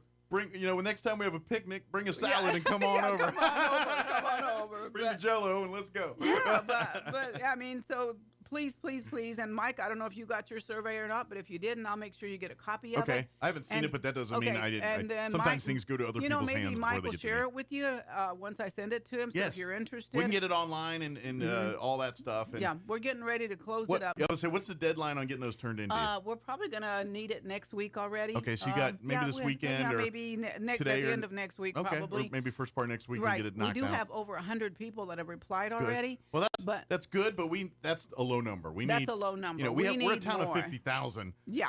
I would like to see at least 1,000 or so responses. That would be a fair number, I think. Yeah. And out of those people that turn in their surveys, we're also going to pick about 5 different focus groups that we're going to just focus on you. Maybe we're talking about people that are in government, maybe people the niches that are of Main Street. and entertainment. Maybe you're here and you're part of youth or part of retired people. Sure. We want everyone's opinion. So we will maybe reaching out to you to put you on a focus group, see if you're interested. Well, and that's just it, because it's a community space that serves the community. Mm-hmm. And therefore you want to offer as much things that the community would enjoy. And this is like when you're partnering with the county and we're talking about this space, that the project that's going to be coming to fruition here with the potentially a new kind of gathering space downtown for folks.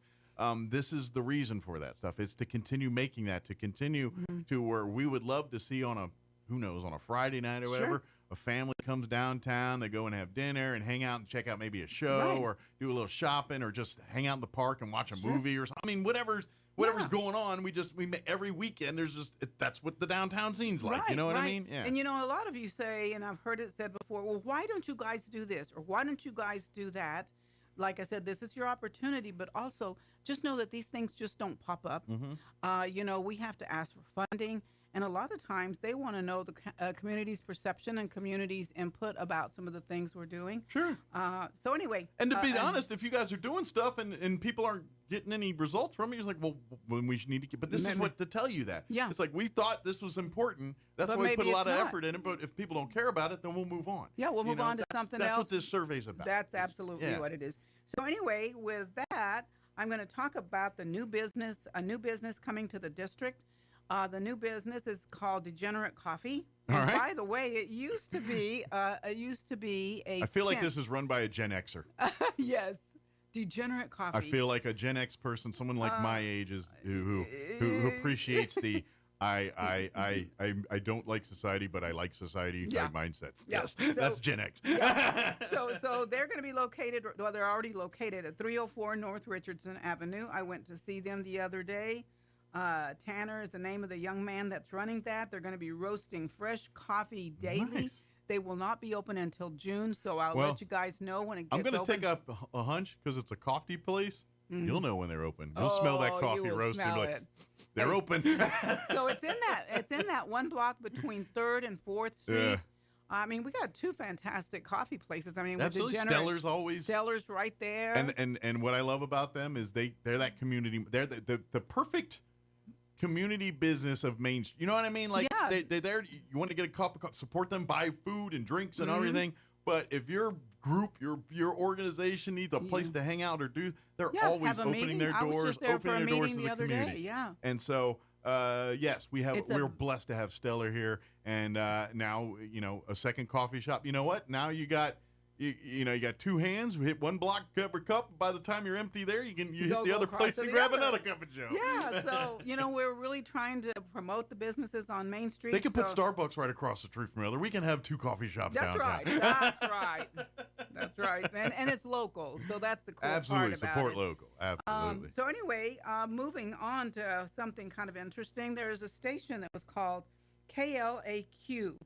They posted 4 weird and quirky ways to have fun in New Mexico. Nice. And guess who made it to the list? Yes, us.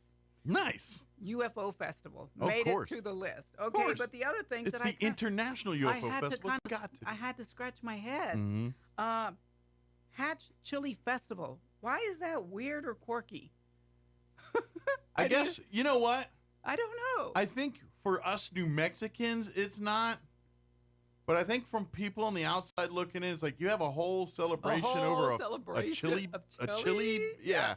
I imagine it's like when others, because I'm going to take a stab. Like, you always hear, like, you go to, like, Iowa, and it's like, it's the corn festival or whatever it is. Yeah. This is our corn festival. Or the curd. Yeah. That's an interesting one. And we all look at those as kind of, so I think the rest of the country looks at that as our corn festival or our, whatever, and we have the Miss Corn. Kind of a weird thing. Here's Miss Corn, Iowa, 20, I think that's what they think of it. And so, yeah. So there's another one called Mardi Gras in the mountains, and it's at the San Cristo Mountains. Oh, okay. I printed it and it didn't show up, so I don't know where it's at. So they get partying in the mountains, basically. Yeah, like sounds a party cool. in the mountains. And then there's one other thing. Let me see. Oh, it's called Samutari de Chimayo, New Mexico. Is that the It's pilgrimage? like a really holy, it's like a pilgrimage. That's like they just did it for Good Friday. Just did it. Yeah, that's the Chimayo. That's a tradition that Chimayo. You know what? As a guy that grew up in D.C. and all that, and then when I came and moved to New Mexico back in the military many, many years ago, I saw the first things on the news about the Chimayo walks, and I'd never heard of it. Yeah. And I thought it was unusual, but once I learned what it was, I was like, what an amazing tradition. What a cool thing it is. Yeah, really cool tradition. It was just lack of knowledge. And once I knew, I thought, what a beautiful thing. There's so many things that happen in the whole state of New Mexico, Mike, that I have never done, that I've heard about it and go, oh, the hot springs. Oh, this walk that I never go. I've not been to the Hatch Festival. I'm told it's fantastic. I have a friend that drives up there every year, comes back with bushels of chili. Now, if you can't make it there, you can always go to our local place here in town. We got you covered in Roswell. You don't have to go to Hatch to get chili. You don't have to do that. You can get it at farmers markets. I mean, like at our farmers market on a Saturday in September. Or go out to one of their farms out here. Graves Farms and get yourself some green chili. Don't forget, in July, Main Street will be doing their farmers market per tradition. That's right, starting the second weekend in July. Maybe not July, but the end of July, 1st of August. That's about when the chili start rolling into the farmers market. And then, of course, we have our September Chili Cheese Festival, so for sure they'll be roasting chili there. But give it a couple weeks for the green chili at the usually just by tradition. Hey, you can. It's not ready yet by the beginning of it. No. By about 3 weeks in, it starts showing up. Right, but there. you know what? There's all other kinds of vegetables. There's going to be plenty. There's going to be even jalapenos. But you're going to have to wait about 3 weeks for the green like chili. But and that's just it. Go to Graves Spot. Like I and then this is not the Main Street corridor, but I'm going to throw it anyway. They got their farm store. You can go out there every day and pick up anything from fresh eggs and salsas to their produce they grow right on the farm. Honey, so, they have honey out there. Yeah, I used to get it from the Masons, and now they got their honey bees. So if you can't wait for them to bring it to Main Street, then go out there to them. Go out there. plus it's a fun drive out there. It is a really nice drive. Oh yeah. So let's talk about what's coming up really quick here. It seems really quick to me, but Mike, you know what? I think we're doing pretty good this year. I've been hustling like crazy. But the UFO Festival is coming. Yes. Now, traditionally, it is the first weekend in July. Now, what has happened this year is that July the 4th is a holiday for the city of Roswell. Right? It's a federal holiday. Well, it's a national holiday everywhere. So they said, hey, Barbara, we're going to be closing up the streets early. You know what I'm saying? You can close them up Thursday. And so the way the calendar aligned, it just kind of worked out that we can kind of extend the downtown parts. Right. So some of the food trucks will be open. Some of the vendors will be open. They'll set up. There won't be music yet because the stages won't be ready to go until Friday. But if you don't have anything to do on Thursday, you want to come out not as busy, you can come out on Thursday. Like if you want to knock out some of the eating and shopping side of it, and Thursday might be the day to go. That way you can focus on the things, the concerts, the other activities that are going on Saturday. All the vendors Friday, are Saturday, pop up throughout the district. Yeah, so maybe make that Thursday as the day to go visit some of the downtown vendors and whatever merchants that are downtown having sales that'll start that way, and just doing your shopping and because you always get that's part of the UFO Festival, scoping and finding those weird just get the lay of the dinosaur land eggs or weird foods, and so you can kind of scope and do some of that, and then come back Saturday and pick your favorites that you want to do again or whatever. But that way you can kind of because it seems like every UFO festival, somebody goes and, man, there was a thing I missed I didn't get a chance to do. I wanted that maybe T-shirt. knock that I never on made it back that so direction. knock it on Thursday. Yeah, so go on Thursday. But here's another cool thing, Mike. You know, whenever we were doing our surveys to talk about tourists and who came to town and when they got here, we found that a lot of tourists come a week before the event and stay a week after the event. Wow, that's impressive. I didn't know that. So to help those people that are coming in early, starting on July the 1st, July 1st, July 2nd, July 3rd. Okay. If you're doing something, let's say you are at Peppers and you have karaoke night on, whatever, July the 1st. We'll call it pre-gaming. Pre-gaming. Any pre-gaming stuff you got set up. And it doesn't have to happen in the district. So maybe something is happening at Bottomless Lakes. Or maybe Grace Farms got something going on. Or maybe, whatever it is. Or maybe the museum. Yeah. Over here, the Historical Museum. So what we're asking the community to do is let us know if you have anything going on. July the 1st, July the 2nd, July the 3rd. If your civic group has any big event coming or anything. Yes, if you have something going on, if maybe you have music, maybe the museum has something going on, a singer, a dancer, like I said, karaoke over at Pepper's Grill or something. Let us know. We will add it into our complete schedule. Or if you had nothing planned and now you heard this and said, I'm going to plan something. Right. well, think of it this way. I've had a few of my hotels and RV parks say to me, Barbara, I have people coming in early and they're always asking, what is there to do in this town? You're right. And this is the game with tourism. How do you make the most bang? You want to keep them here as the longest as humanly possible to spend the most. So and that's why we talk about these, and you want to create so when they come here, whether it's for the aliens or for the airplanes or for whatever, or the laser tag, saying come once they come here. Once you get here, what are we going to do now? Show you our town, not just the district. Of course, I'm kind of partial. I want you in the district. Sure. But if you have something going on someplace else outside the district, let us know. All of it is put it this way. The Main Street corridor's reputation is Roswell's reputation. When people come out of town, they're not going to say Roswell's nice because the Main Street corridor stunk or vice versa. They're going to lump it all together as in Roswell was nice or Roswell was not. Right. And so we can put labels on all this and talk about, and yes, and we're focusing on Main Street here, but the UFO Festival is way bigger than Main Street. The Reno Air Races is obviously but it's all interconnected and it's all begats each other to survive. Put it this way, if the rest of the community, it's hard for them to thrive if you have a weak Main Street corridor. Because it is a draw. And so the Main Street needs the outside like the outside needs Main Street. It is all connected. That's right. And we're putting together with the help of the city of Roswell, there will be a map that talks about different things happening throughout the corridor. And so we'll make sure that you get those maps. They're like tear sheets so you can give them to tourists. But do me a favor. If somebody walks in there, the worst thing that anybody can say if they ask you from out of town, what is there to do here, is to say, I don't know, or there's absolutely nothing to do. Try to think of a couple of things that you can tell them. Have you seen the miniature museum? Have you seen the toy museum? Have you been over to the UFO museum? Have you been to the rock place? I mean, there's all kinds of interesting things. Or if they ask where's a good place to eat, you tell them your favorite places to eat. That's right. You're like, hey, what are you looking for? You're like Mexican? Okay, well, maybe we'll take you down to El Toro Bravo or Martins or whatever your favorite place is. Or even if you say Antigua's or somebody whatever off the district, your favorite place is, tell them. Yeah. You tell them, and or a lot of times you forget about it, Mike, but I don't know if people have ever visited the Palateria across the street from, and if you're not familiar about what that is. You love sweet treats, man. Oh, my goodness. That's a place right across the street from Pepper's Grill. And 5th Street or whatever that is. They've got ice cream, they've got popsicles, they've got drinks. My favorite is a thing with strawberries and bananas and cream. Oh, my goodness. Put it this way. Everything that works great in warmer weather that's coming up right now.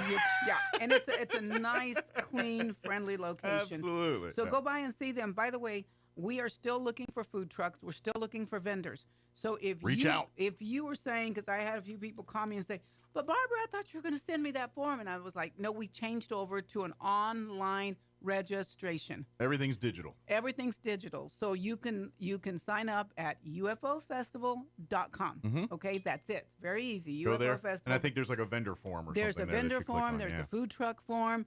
Soon there will be schedule of events. Of Once things. we get that locked down here in the coming weeks here, Yes. you'll see the actual the agenda. Now, this is the thing we got to remind folks, because of the flooding and the convention center, that's all off the table this year. Yes. So like Galacticon and all that's all moving downtown this year. Moving downtown. So it's going to be the UFO festival, but different than what you know. Right. So a lot of the traditions will be there. It just won't necessarily be in the same places. Right. I mean, I'm glad that Galacticon is with us. I'm sorry about the convention center, but I'm very glad that they have a place to go. But the whole UFO experience is really here in Main Street now. Right. And so there will be, inflatables. There will be foam parties. There will be stilt walkers. There'll be the whole thing that you're used to seeing, but it's going to be expanded. Mike, everything from 5th Street all the way to Alameda is where we'll be this year. Okay. So if you've been a vendor or have never been a vendor, please give us a call or go look at ufofestival.com. I know that some of my traditionally first people that line up and things are saying, but Barbara, my booth is gone. And I said, I told you guys, because this year you can register online, you can pick your location. Things are different. You can pay for it online, and you can even advertise for yourself online directly off of a program that we... The things evolving into modern conveniences, modern technology, the way of the... Now, and I get it, you get old school here, but when in terms of tracking and monitoring and keeping something as big as this, the less pieces of paper and he said, and I do this, that avoids the less confusion. That way, if there's one funnel, one channel, all goes through here, everybody can see it. It's a fair access to any booth that you want. So it eliminates mistakes on Barbara's end. Oh yeah, and it also a lot of work gives too, everybody the same opportunity. It's because there's so many moving parts, and this is to make when you make it more efficient. Anytime you're trying to make a big event with small potatoes. You got to use whatever technology and innovations to make you bigger than you have to, and this is one of those things that are needed. But you know what, Mike? What's really cool is whenever I was working on getting this event managing program, I contacted all the main streets within my district. I'm talking all the way from Lovington to Alamogordo to Clovis, and said, what do you guys use? Barbara, we do it exactly like you do, a spreadsheet. Yeah. Well, I mean, a spreadsheet works for a small event. When I say small, sort of like the chili cheese. Sure, we're dealing with hundreds of people instead of thousands of people. But whenever I'm talking about a UFO festival and I've got musicians calling me, vendors calling me, it becomes easy to make a lot of mistakes. Absolutely, yeah. So there is a big difference between planning a hundreds of people event versus a thousands of people. Right. So now we get to be the first kids on the block that have it. So now I can share it with my counterparts in other areas. Absolutely.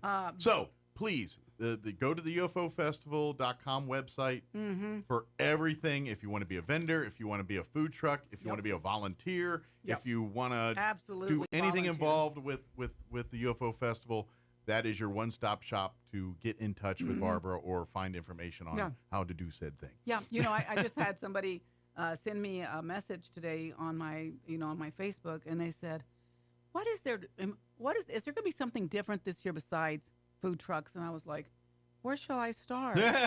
But so just be aware that there's a lot going on if you've never been here. But if you are someone, I just had a man come into my office yesterday and said, you know what, Barbara, I'll help you. I actually live in Hobbs, but I will be in town. So you tell me if you need anything, and I will help you. Just a volunteer. Just a volunteer. So if you have... He must be an Alien fan. Yeah, must be. Actually, his wife's got a business here, so he's... so there is a foot in the door. So there is, kind of. Yeah. And another big thing that we have going on tomorrow, so I'm excited about the good weather. Tomorrow is Community Planting Day on Main Street. So if you want to get... this is that day or that time of year where when you do walk downtown, you see the flower pots and the beautiful spring flowers are all blooming and everything. This is the weekend they make that happen, folks. That's right. That's right. And we need volunteers. So we will be starting at 9 a.m. At the Chaves County Courthouse lawn. So come, bring your gloves, your little shovels. Perfect family gig. Get the mom and dad and bring the kids, and y'all can go out there and they'll break you up into different areas to work on the planting boxes and things like that. But perfect family outing. Perfect. And, we get our plants from Roswell Seed. And Ben and Manat and the people there always help us out with flowers and with potting soil. A longtime Main Street corridor resident, by the way. Yeah. And that's right. They've been there for a long time. Probably one of the longest, matter of fact. That's right. I bet so. I don't think there's many older in that corridor than Roswell Seed. Right. And a big thank you to keep Chaves County beautiful. They provide the funding for the flowers. They do great work over there. And they're, you know what? By the way, reach out to them. If you want to do like cleanups of your parks or your neighborhoods and things, reach out to the Keep Chaves County Beautiful.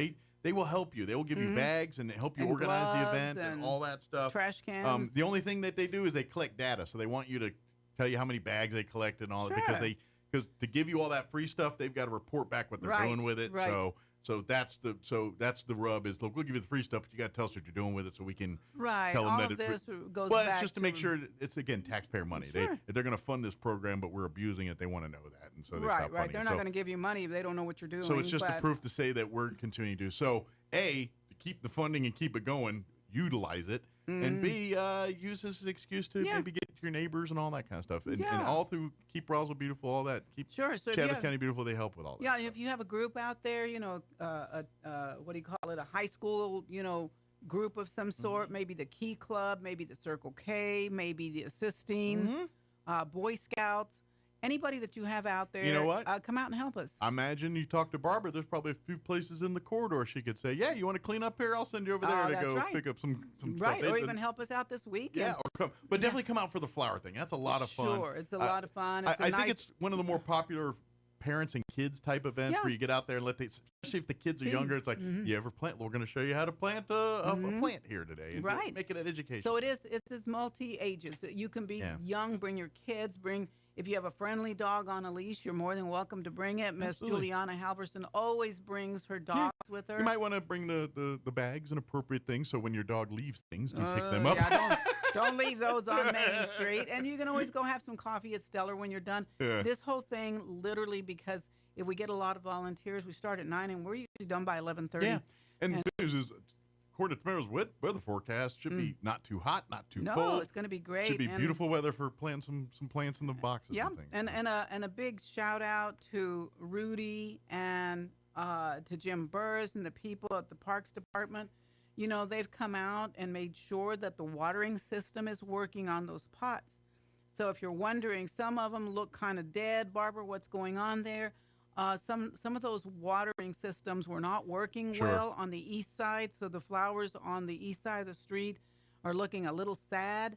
So maybe you might want to drive by and drop a bottle of water in there. I was going to say, a lot of times the Main Street business owners, they will go out and kind of help and do that thing. But yeah, a little extra help there, and obviously the city will, they're working as best they can to get those things fixed. They are seriously a cell phone away to go fix something. But it's life, anything else. Things break. You build things, they break sometimes. Right. That's what happens. Right. And I got 2 calls last week from the same location. Hey, Barbara, there's water running down the street off of this pot. And I was like, I didn't even know there was any water working there. I thought the water didn't work there. There's water, sweet. Oh, good.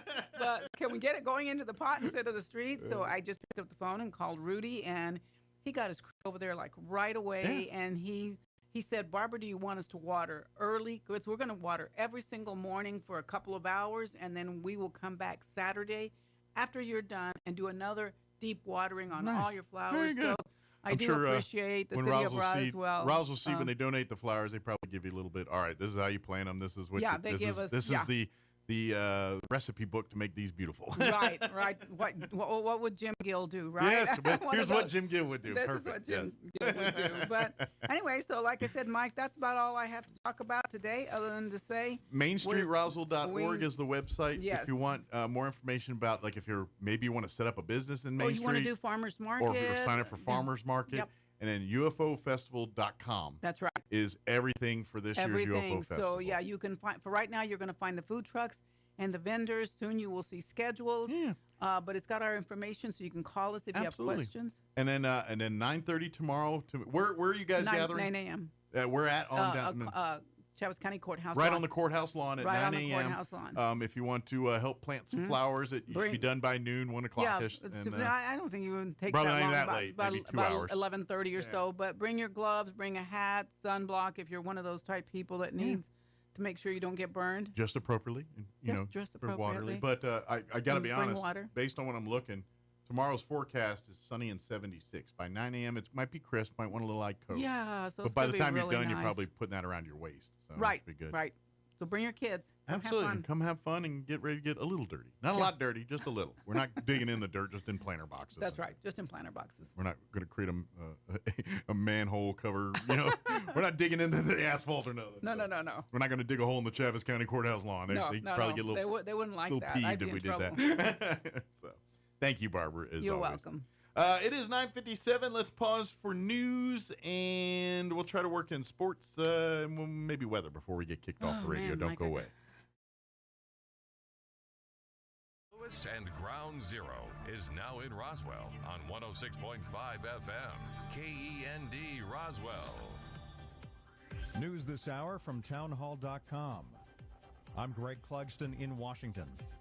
Domestic air travelers will need to have a real ID card at the airport today. The new requirements are taking effect after many delays. Homeland Security Secretary Kristi Noem says any passengers without real ID should expect additional identity checks. Folks will come through the line and will issue their ID and show it. If it's not compliant, they may be diverted to a different line, have an extra step, but people will be allowed to fly. A valid passport is an accepted alternative. Canadian Prime Minister Carney is rejecting President Trump's push to make Canada the 51st state. At their White House meeting this week, the president said it would be a beautiful marriage between the two nations, but Carney said Canada won't be for sale ever. The Federal Reserve concludes its policy meeting today against the backdrop of President Trump's demands to lower interest rates. If Chairman Jerome Powell's own recent cautious signals are any indication, the Federal Reserve will likely leave its key rate unchanged, keeping it between 4.25 and 4.5% for several more months as it weighs the effect of the White House's tariffs on employment and inflation, both key indicators of the state of the U.S. economy. The Fed last cut a 0.25 percentage point off its key rate last December. George Williams reporting. India has fired missiles at Pakistan in what it says was retaliation for last month's massacre of Indian tourists. More than 24 people were killed in the latest strikes. Pakistan calls the attack an act of war. Mass was celebrated at St. Peter's Basilica this morning ahead of the papal conclave. Cardinals from 70 countries are sequestering as they prepare to vote to elect the next pope to succeed Pope Francis. More on these stories at townhall.com.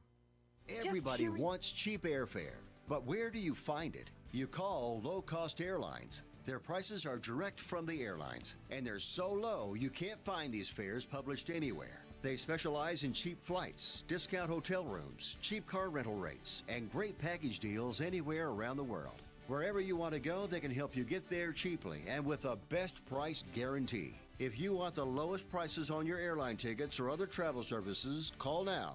That's right, call. That's the only way to get these rates. Experts are standing by 24/7 to get you the cheapest airfare and hotel rates available. So don't wait. Call right now for the lowest travel prices anywhere and for great last-minute travel deals too.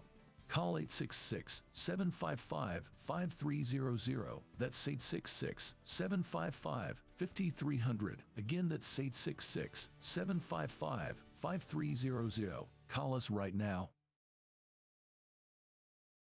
President Trump says 3 more hostages held by Hamas in Gaza have now died. President Trump discussed a recent conversation about the hostages held by Hamas in Gaza. How many are left? They said 59.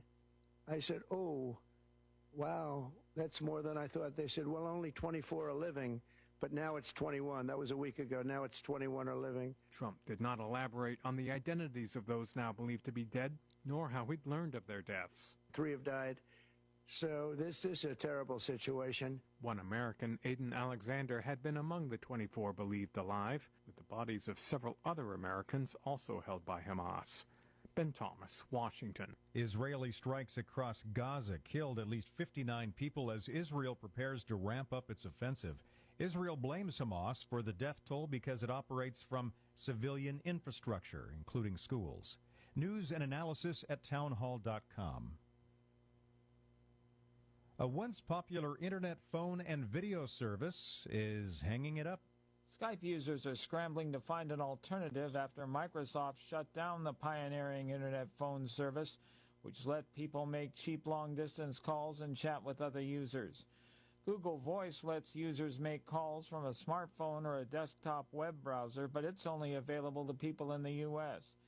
Viber users can call phone numbers but can't get a number to receive calls. Zoom offers phone options too. You could get a number from a local low-cost virtual carrier or try other internet phone services. Keith Peters, Washington. President Trump plans to announce next week that the U.S. will refer to the Persian Gulf as the Arabian Gulf or the Gulf of Arabia. That's according to two officials speaking to the AP. The president travels to Saudi Arabia next week. More at townhall.com.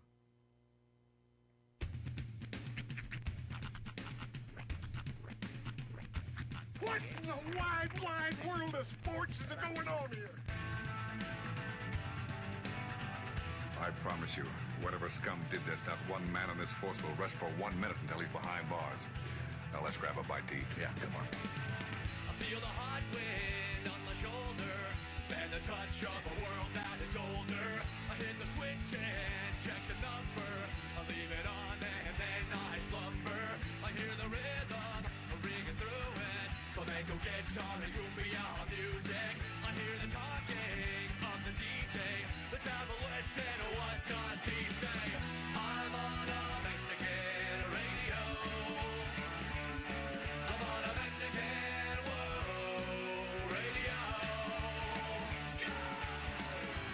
Broadcasting live from high atop the J.P. White Building in downtown Roswell, New Mexico. It's Mornings with Mike Winters on 106.5 Roswell's Talk FM. Is that what I sound like when I talk? Now, here's your host, Mike Winters. And good morning. It is 6 minutes after 9 o'clock. Welcome to hour number 3 Crazy Inviernos of Mornings with Mike Winters right here on 106.5 Roswell's Talk FM. Happy Wednesday. Ah, yes. Welcome to it. It is the middle of the week. We will have playoff baseball for you this Friday and Saturday. Goddard Rockets are the 12th seed in the 4A state playoffs. The first round of the baseball playoffs is a best of 3 at the higher seeds home. They are the lower seed, so they are taking on the 5th seed, Los Alamos. So they will be traveling to Los Alamos for that game. It is playoff baseball. We do not have video permissions on this one, so it will be an audio-only broadcast on the video stream, but we'll have it also here on the radio for you. Game 1 of the best of 3 series will be Friday at 4:30. Game 2 will be Saturday at 10 a.m. And if necessary, Game 3 will occur right after Game 2. Again, we will have all 3 of games if necessary. Henry Villarreal will be, as he's been calling games for Goddard all season on our video channels. He'll be there in Los Alamos bringing you all the action for you on the radio. Yes. So I always chuckle. I've brought this up before, but I always chuckle every time you say video permissions. Yes. Because there's a subreddit called Bone Apple Tea. All right. Okay. And it's basically people mispronouncing names of foods, ways of pronounce like bone smack the teeth is a big one. But there was one, someone put a picture of chicken parmesan, and in the thing it just said, chicken permission.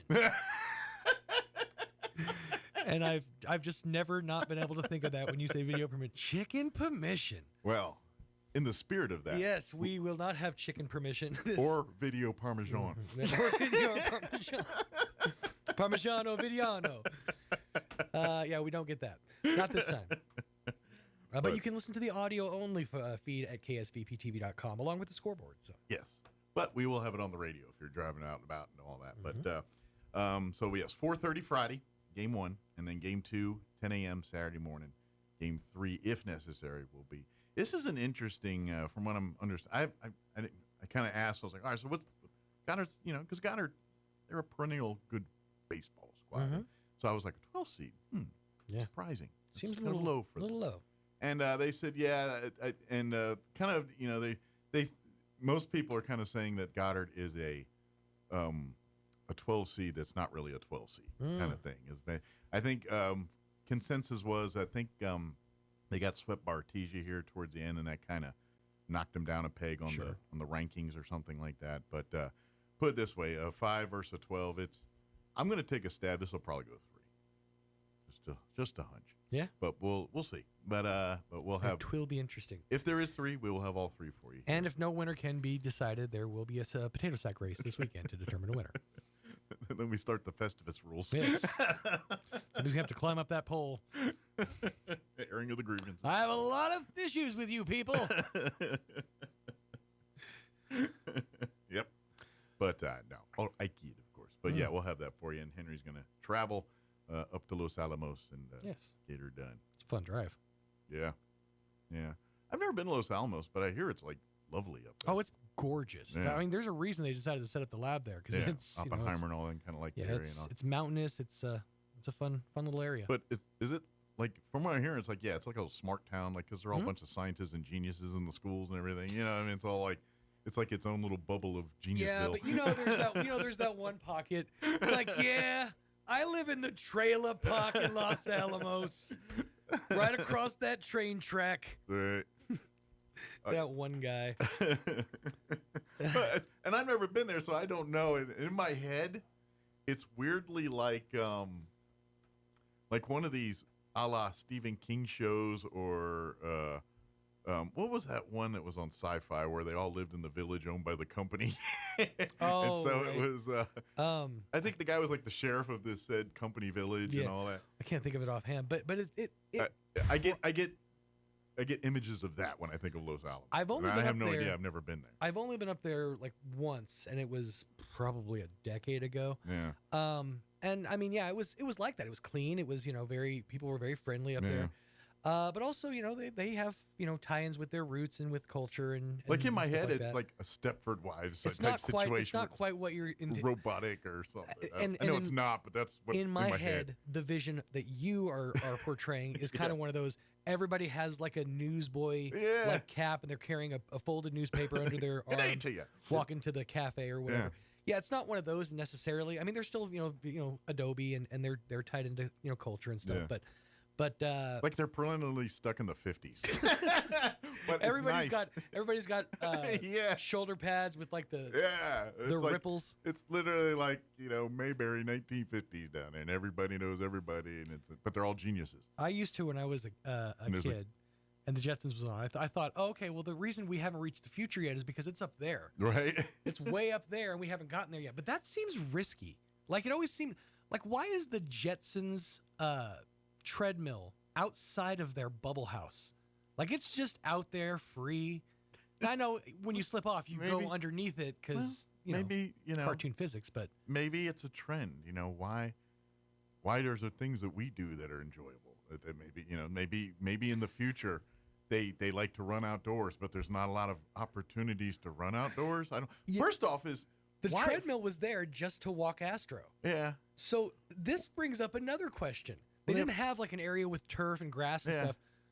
That treadmill was covered in crap. Well, if it's moving, it has to be, right? Well, I think in theory, if he's walking, does Astro's business and then keeps walking, does it just peel off? Goes off the back. Well, down that depends on how fibrous Astro's diet is. One's got to assume if it's. I'm going to take a stab at it in the future, because if they can turn a whole car into a briefcase, there's probably some washing mechanism. So it goes through the clean. Okay, yeah, that actually makes a little bit of sense. But then you'd have to have a drying process at the end because otherwise you have a soapy treadmill. And God knows, way up there, a soapy treadmill's nobody's friend. Sure. Well, maybe it's some other polymer or something. Just all these little questions that never got answered. But did they ever answer the question on why aren't they on the ground?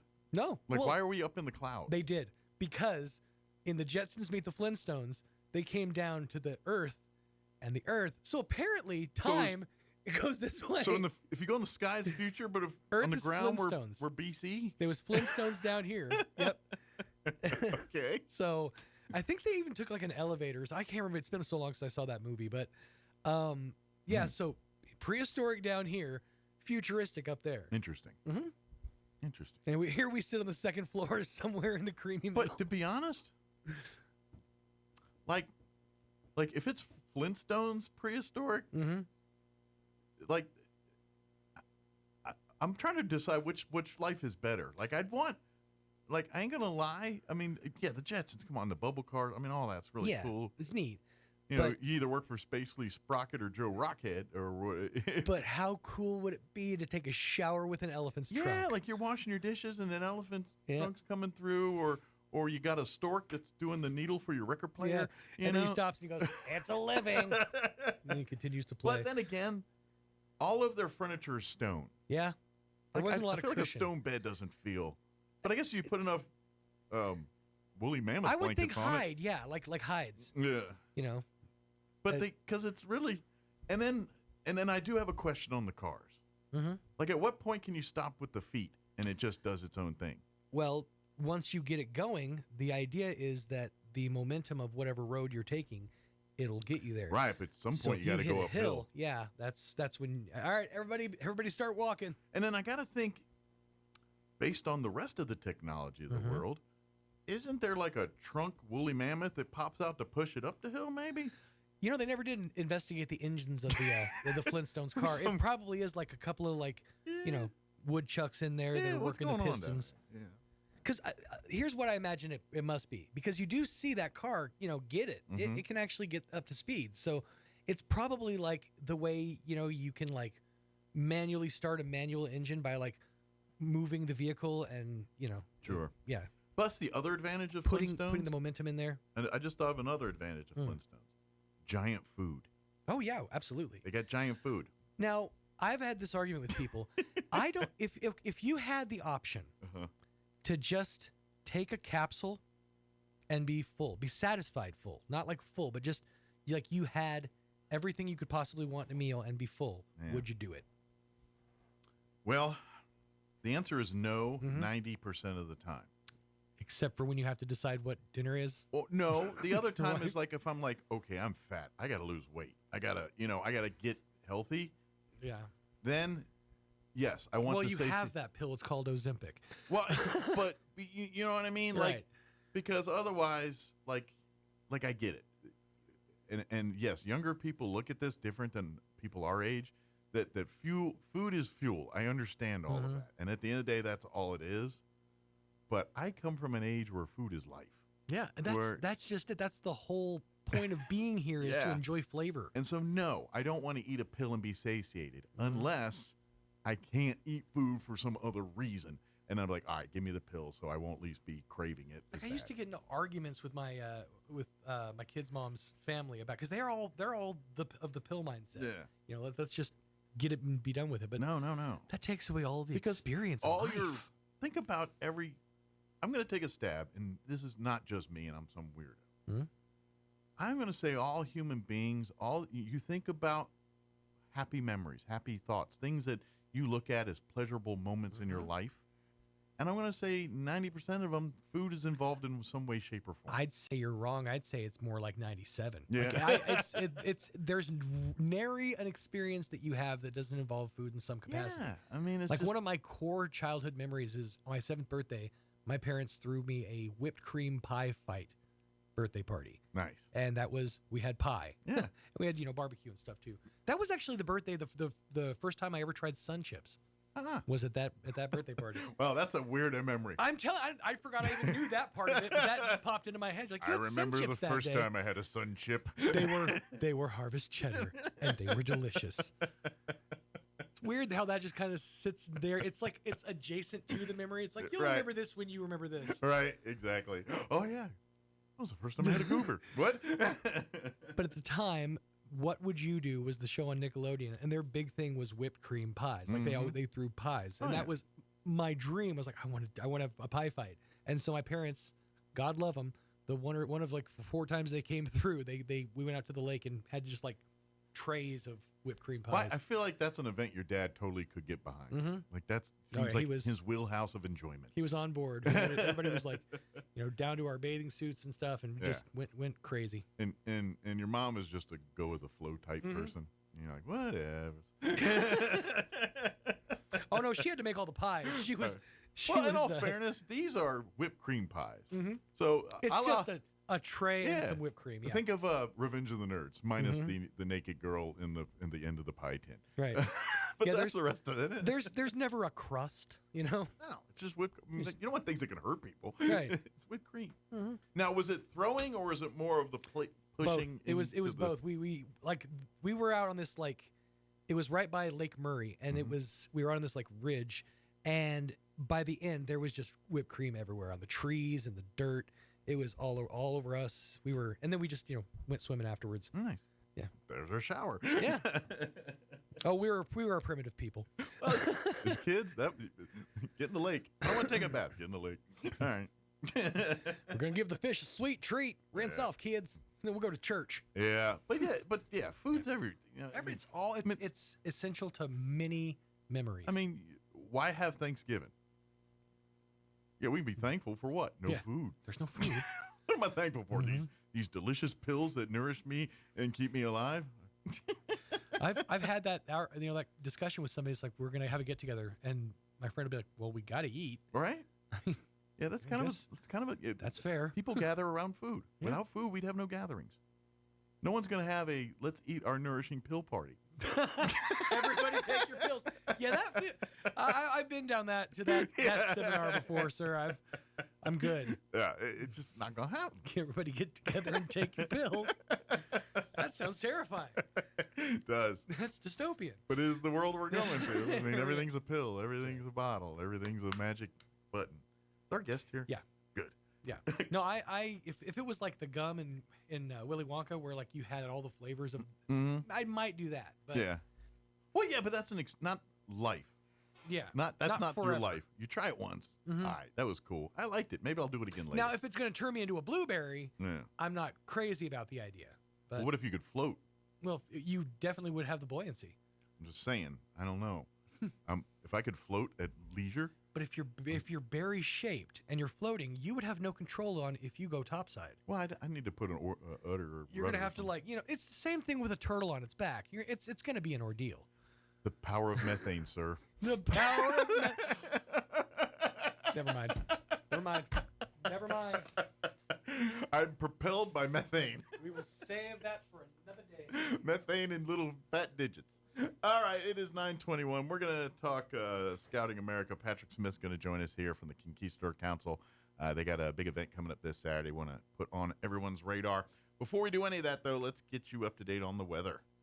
I'm meteorologist Steve Hamilton with your Pecos Valley weather. Looking pretty good today, low to mid 70s, and we should get plenty of sunshine. Overnight, a few clouds will be in the upper 40s and low 50s. And then for Thursday, sunny in Roswell. We do have a slim chance of a shower or two for Carlsbad and Artesia. Afternoon highs will be in the mid 70s. And then we get sunny skies on Friday, high in the mid to upper 70s. I'm meteorologist Steve Hamilton, and that's your latest forecast. Thank you, Steve. Currently 56 degrees here in Roswell. Humidity is at 57%. Winds currently not out of the northeast at 9 miles per hour. Nice day today. Sunny skies. Expect highs in the low 70s, 72. Officially, north winds 5 to 10 miles per hour. Partly cloudy tonight. Looking at an overnight low of 50 degrees with northeast winds at around 5 miles per hour. Thursday, tomorrow, we are looking at a 30% chance for some showers and thunderstorms for the afternoon, but mostly sunny for the day. Highs at 75 degrees with north winds at around 5 miles per hour. Tomorrow night, partly cloudy, overnight low of 53 degrees, east winds at around 5 miles per hour. Friday, we are looking at another slight chance. Now a 20% chance at showers and thunderstorms for the afternoon on Friday. Mostly sunny, 76 for a high, northeast winds 5 to 10 miles per hour. Saturday, sunny and 78. Sunny on Sunday as well with a high near 80. And then next week, it's just going to get into hot. 90s, 93 on Monday, 94 Tuesday. So enjoy your sunny and 70s this week because it'll be sunny and 90s for next week. All right, 9:23. We're going to take a 2.5-minute break, and then we'll talk some Scouting America with Patrick Smith, and we'll talk about their event this weekend. Don't go away. You're listening to Mornings with Mike Winters. When managing a chronic illness, access to the right treatments makes all the difference. Artesia General Hospital's Infusion Center provides IV therapy and biologic treatments, so you don't have to travel far for care. Expert infusion therapy right here in Artesia. Call 575-736-8256 today to learn more. Hi everyone, this is Melanie from Glenn's Furniture. When was the last time you looked forward to sleep? Let's be honest here, you know a restful night's sleep has more health benefits than you consciously think about during the day. Here at Glenn's, we carry Serta mattresses, and they've been in the business for more than 90 years. Choosing one can be hard, but I want you to know we have your back. Come see us at Glenn's on the corner of Union and Alameda in Roswell, where delivery is free since 1953. At Martine's Capital Cafe, come in and enjoy a delicious variety for breakfast, lunch, or dinner. Try our burritos, huevos rancheros, asado, chorizo, sausage, flantas, fajitas, chili rellenos, quesadillas, enchiladas, sopapillas, and don't forget their award-winning green chili cheeseburger and so much more. Everything is prepared with the finest and freshest ingredients. Martine's Capital Cafe. Quality, value, tradition, and the most delicious New Mexican food since 1989. Open Monday through Saturday from 6 to 8:30 p.m. at 110 West 4th Street in Roswell. Our lives run on energy every day. And every day, your friends and neighbors at New Mexico Gas Company safely deliver reliable, affordable, essential energy to New Mexicans. The kind of energy that brings families together, that surrounds us in comfort. The energy that warms homes and hearts. We're New Mexico Gas Company, and every day we deliver the energy that's behind some of the warmest moments in your life. That's why we're here. Do you want to improve the appearance of your smile or increase your self-esteem and confidence? Many people have already chosen to update their smile with veneers. Here at Carabelli Dental in Roswell, we work with our patients to understand their smile goals. With veneer treatment, we can eliminate gaps between teeth, solve the problems of stained teeth, and even perfect uneven or misshaped teeth. You owe it to yourself to have the smile you know is possible. Call us now. Come see the team at Carabelli Dental or call 575-622-4455. You are 13.8% more likely to die on your birthday. Think about that the next time you want to celebrate your birthday month. Here's Mike Winters. And good morning. It is 26 minutes after 9 o'clock. And joining us in the studio this morning from Scouting America, your Conquistador Council, Patrick Smith back with us. Good morning. Yeah, thanks for having me. Always a pleasure to have you guys on in Scouting. Matter of fact, I think tomorrow I'm going to have, because they're going to be talking about putting flags out and stuff Memorial Day. I think we got some scouts coming on tomorrow. Oh, great. I think it's tomorrow. I know it's this week. I think it's tomorrow to talk about that. So, okay. So we've got a lot of scouting talk. There you go. Scout talk here this week here. But before we're putting flags out and everything, this Saturday we want to invite the public to come on out and check out a little scouting fun on the courthouse lawn. Yeah, so this weekend is a very special holiday for everybody who has their moms around. It is Mother's Day. It's Mother's Day, and so we wanted to start an activity and bring this into our kind of operation in the field, is to do a Mom and Me activity. Yeah. Right? So this is going to be a free day, couple of hours over at the courthouse lawn. It's not going to take all day. Yeah, so just come by, stop by, do a couple of crafts. It's free, right? Yeah. It's free, and you don't have to pay because it's free. Yeah, all you a lot of activities sometimes. The only can't cost be that, is the cost of the energy to get you to the courthouse That's right. lawn. Show up. Yep. We've got some crafts. We're gonna have decorated cookie. We're gonna have some craft stick ideas and some STEM activities, and one of them will be a craft stick harmonica. Oh, cool. So that won't be great unless moms know that this is supposed to be for fun. Well, this is not to be too noisy. It's a mom and child or children bonding experience. That's what it's about. So we're just trying to get the opportunity for kids to spend some time with their parents, and if mom can come out and do a couple of things with their son or daughter, great.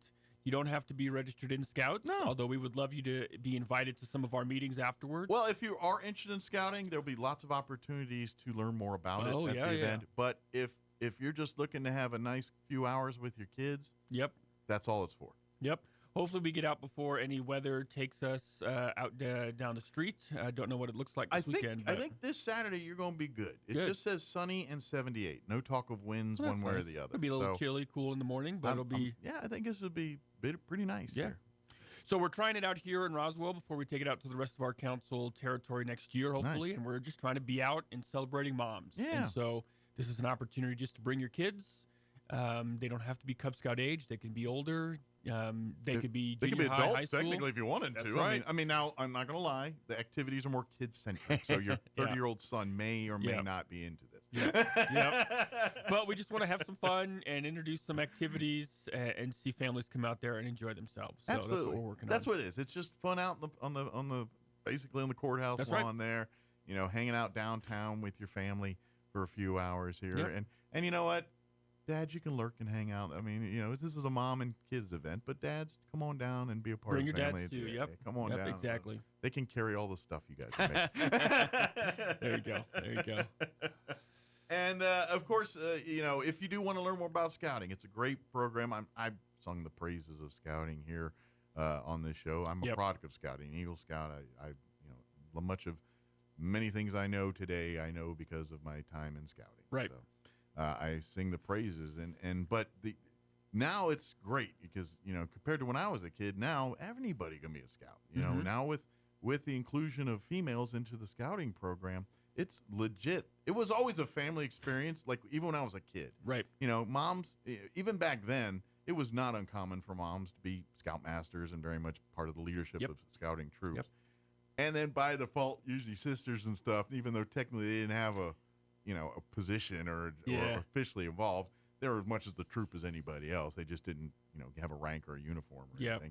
So now it really now allows that inclusion too. And so really it's, and because of the addition, you could really start, you know, right in school age. As soon as they're hitting school, they can start in scouting here, and they can continue long after they graduate, you know, till 21. You're still a youth, considered a youth in certain portions of the scouting program. And we've got both of those programs here in Roswell. We've got a venturing crew that meets with NIMI on campus.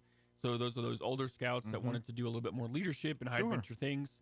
And then we've got an exploring post at the Loveless Regional Hospital, and they are doing learning about all the things it takes to be in a hospital setting, doctor setting, life-saving settings. So it's kind of with scouting, it grows as the kids grow. Right. And obviously, you know, with the early parts of scouting, they're working on the fundamentals of stuff. You know, in Cub and Tigers, you know, they're kind of family building, starting skill building, starting, you know, problem solving, building things. By the time they start entering the scouting part of it, that's when they're starting to learn leadership. They're also starting to learn some of those things you learn about in scouts, like how to use a knife properly, how to tie a knot, how to splice, how to lash, how to do first aid, how to do all these things. And then, you know, after they start getting like 13, 14, 15, they're starting to want to do a little more than just, you know, put bandage on it. Right. And stuff like that. And they're starting to do things themselves, right? Not have to depend on their parents to have to do everything. So that's when they can really start to do things at home, washing some dishes, taking out the trash, and maybe helping with a meal every now and again, right? Yeah. So those types of things they learn on campouts and the patrol method in scouting. And that's where, and this is the beauty of it, because the leadership, generally speaking, of most scouting troops, the youth leadership, they give, I mean, the adults are in the room to keep them from burning the house down, so to speak. But these senior patrol leaders and patrol leaders of each of these troops, they're the ones planning the camping trips. And, oh, by the way, how are we going to fund this bad boy? How are we going to eat? Where are we going to do? How are we going to get there? And they're the ones that do all the logistics. So it's really teaching them these adult skills. So when there's so So that's that kind of middle of scouting. Yeah. And then we get into the venture scouting, exploring and things like that. And that's where they're starting to, have, personalize it. Hey, I want to be a nurse. I want to be a doctor. I want to be in law enforcement. I want to be military, whatever they're, that's where and these are where scouting gets as eclectic as you want it to be based on what your community is. Right. Like, for instance, I grew up Maryland, a lot near the water. We had a lot of what we called Sea Scouts. And these were Sea Explorer posts. They learned to sail. They learned to do. That's not going to have a lot of demand here in the middle of New Mexico. I get that. Not up in your Roswell. But we've had some interest down in Carlsbad. Yeah, they got on the water Pecos down River. there. Yep. So we're trying. But, that's an opportunity that we could build into. And so I'm offering out here, if there's people that maybe you've never been involved with scouting before, but you love your passion, your whatever you're thinking, hey, we're welders. We love to weld and do this thing. Would there be an interest in exploring post on welding? You know what? I bet there would. Oh, yeah. Or what else? Maybe it's something else. Maybe it's a business related thing. Maybe you're a small business owner and say, I'd love to, mold and work with kids that have dreams of starting their own small businesses. Maybe we start Explorer Post kind of learning the ins and outs of being a small business owner. The sky's the limit on this type of stuff. There's an Eagle Scout that's out in Ruidoso here in his Eagle a few years ago, and he learned welding at Wahanape Mountain Camp years ago, and he loved it, and that is his life now. That is his deal to do. And all I know is I don't know a lot of broke welders. Just saying. They're usually pretty financially stable individuals. I see a lot of those videos saying, how much do you think you're worth? About $45 and a Big Mac every now and again. No, welders do well. And speaking of Wahanape, for folks that don't know in scouting, and generally speaking, each council across the country, I'm sure there's a few exceptions and things, but they have like a home summer camp, scout camp. Well, for the Conquistador Council, it is Camp Wahanape, which is in the beautiful mountains up there in the, places where there's no internet and stuff. We do have somewhere some internet, but generally speaking. And so, and it's a camp. I mean, how long has that camp been around? It's forever, right? So we are celebrating 100 years as a council this year. Gotcha. In 2 years, Camp Wahanape Mountain Camp will be celebrating 100 years at Wahanape. So it's almost been as old. So it's bounced around. It started up in our camping program started up at Boy Scout Mountain in Capitan Ruidoso area. Okay. And then it moved up to Wahanape in the Sacramento Mountains years after that. And so in 2 years, we celebrate 100 years in Potato Canyon. Nice. So yeah. So that'll be a big deal and right now, this is kind of where they're gearing up for camp season because it'll be about a month away here. The kids will start rolling into camp. Some of our staff our seasonal staff have already started meeting. We had a Scoutmaster meeting last night for the troops coming to camp. Good. Excuse me. And so our camp staff is getting geared up, and some of them will start to report at the end of this month. And then we actually have resident camping starting second week in June. Nice. Now, I did see something online the other day. I don't know if this is, but there is a few position openings for some kids that maybe want to spend the summer up in the mountains teaching. I know you got to be at least 16, I think, or older, depending on the position. I think there might be some director's positions. You got to be 18 and things. But I think I saw ecology and scoutcraft. I can't remember what other positions. Yeah, so there's quite a few positions open for the younger staff members. So 16 through 18, we can have staff in training starting around 15. Gotcha. And then our director level positions, those are the ones who are the top leaders at the program areas. 21, we look to send you to camp school. I think we've got those filled, but.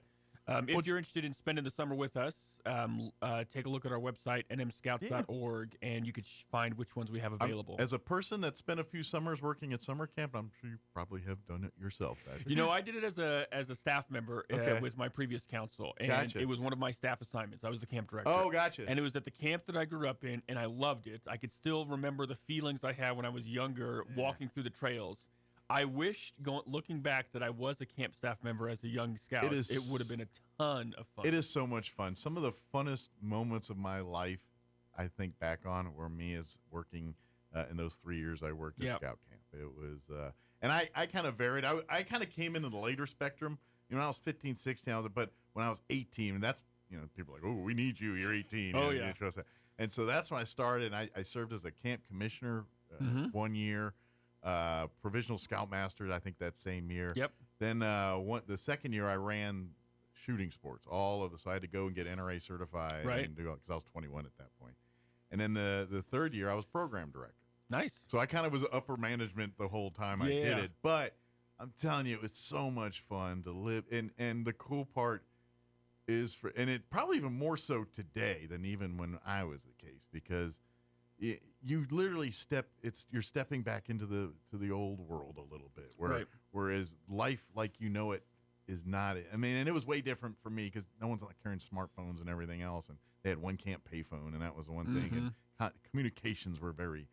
It's better than today, but at camp it's still pretty primitive. But that's the beauty of it, is for the summer you're spending out there, you're not worried about what's going on the phones and and you don't realize how freeing it is when your whole day is, we're going to be out here teaching kids to swim, or we're going to go on a hike, and then we're going to go and sing songs and have a campfire. I mean, when that's your day every day for a couple months, it's cathartic. I don't care what anybody says. I loved it. And if I could find a summer camp that would hire me at the salary I'm at to work at for the summer, I'd jump ship in a minute to go do it. But they don't pay they don't pay as much as a DJ. So.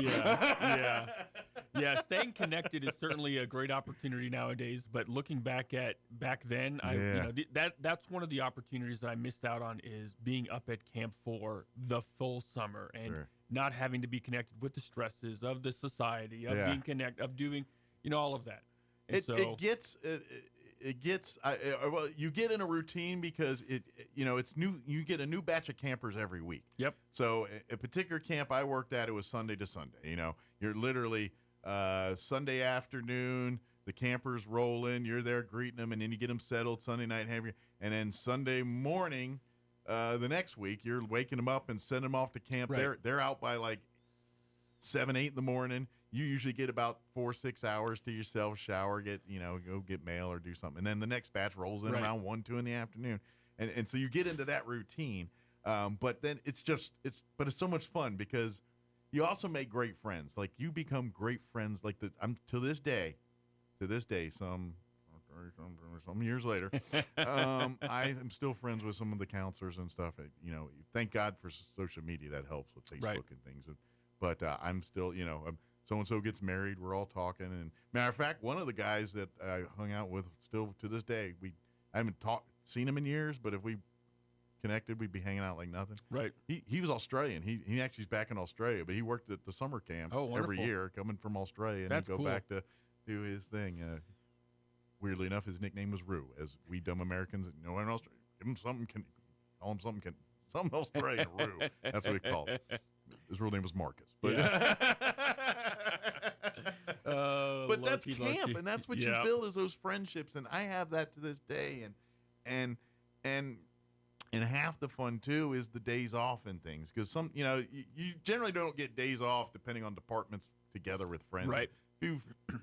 But usually when you had that few hours in between where everyone's off for 6 hours, that's when you just had a lot of fun, and then of course, before camp even starts, and this is the fun part too as a camp counselor, I don't care what anybody says, is usually you're there a week or two before the rest of the camp, because you're the ones setting up the camp. You're the ones putting everything together. But that's also the bonding and training time for the camp. This is when the directors get to work with their staff, and especially in the aquatics and shooting sports departments, they got a lot of training, a lot of stuff to do. Not so much in the handicraft. That's a little less dangerous work over there, but unless you get a knife in which I got a scar from this day from handicraft. Yep. I worked in shooting sports, no injuries there. I do have a handicraft injury I'm still holding, so maybe I'm lying a little bit, but that's also that bonding time, and that's the cool thing, and you also do unique things in different ways. Like, to this day, I look at a bowling pin, I'm like, that's hammer and tent pegs. That's what that job's for. Those are built for hammer and tent pegs, and they're called schmooze. Schmooze. Or shillelaghs, depending on the group. Some people call them shillelaghs, some called them schmooze. But that's all scout camp. I've got a picture. When I was camp director, we did to increase the fun of our scoutmasters, right? We did a belly flop competition. And so it was my idea. So I thought, well, maybe just I'll be in the first round. And I loved it so much. And so we did spins and we did backflops. Those hurt, by the way, backflops. Don't ever do them because you can't control where in your back.